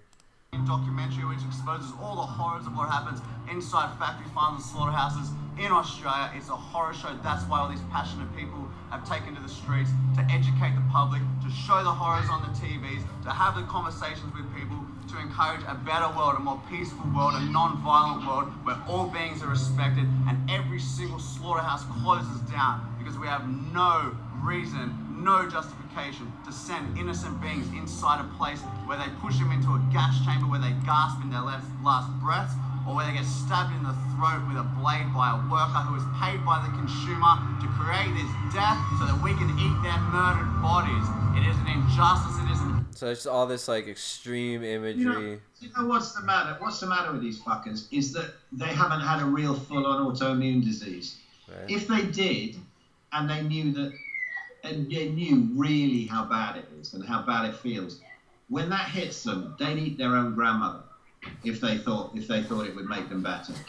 You know, it doesn't last. This veganism illusion, unless they start to believe that is the cure for it, which it never is. You know, doing more of what they did before to try and get them out of some autoimmune condition when it's already hit because of all their quinoa and brown rice. Like, honestly, that's what they need, and then they just stop. I mean, the amount of people who've argued with me over the years, really passionately, and then suddenly I'll get a message, my thyroid's blown up, and I'm desperate, you know, and this has happened, and that's happened, and then they just become so much more reasonable, and they're so much more open-minded, and then they start to see the whole environmental thing as well, and what a load of old nonsense that is. So this dude, you know, you just gotta wait, bide your time, and at some point, you know. I think his story supposedly this guy had cancer or something like that. I don't know. But it's I don't know. With that, you can blow this stuff out, and then something happens later on when the nourishment. Because when I went on to all that whole juicing and the veganism stuff, you know, it's sort of, like you said, it's an illusion that it gets rid of a bunch of things, but then other different things mount up as the different problems come, as the body doesn't have any more nutrients to leach out of itself and cannibalize itself. And then you see the other things coming in, a whole different set of problems. Yeah, and it's crazy. Yeah, you know, yeah, there's a bit of that whole Gerson therapy thing. I think has been a little bit misleading for people, and it yes, it's kind of worked at certain stages for certain reasons, but then I think there's much better ways around it. I always think of all of that sort of thing, even when it works, it's like a Rubik's Cube where you've got like three or four sides done, and you look at it from some angles and it's okay, but you turn it around and really, there's some problems. You've got to bust the whole thing up and redo it to get all 6 sides in, and that's what I feel like I went through with the whole diet puzzle, and the whole lifestyle puzzle, really. There's here's another guy. This isn't like another vegan activist. This guy, the last video I showed on here, he was eating at McDonald's and talking about how, vegan activism, we eat at McDonald's, look at these vegan options at McDonald's. I mean, it just goes to show just the twisted mentality. These people think that they're fighting something. They desperately want something to hold on to, something meaningful, something that's like, something that gives them a purpose. And the purpose that they're given is just this false image. It's just false idols. Here's Carb Strong.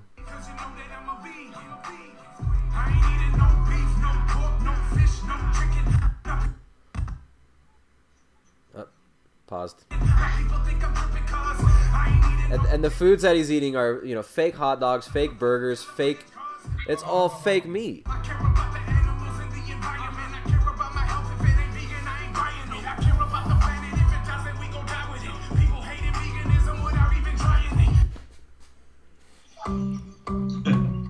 Alright everyone, if you want a really quick meal, this is going to take me probably about 3.5 minutes.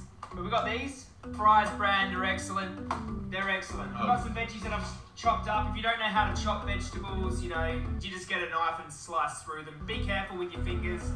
Boom. We're going to make a stir fry. Let's do it. Bum. Onions in first. Chuck in some of these. Give it a little toss. Fake.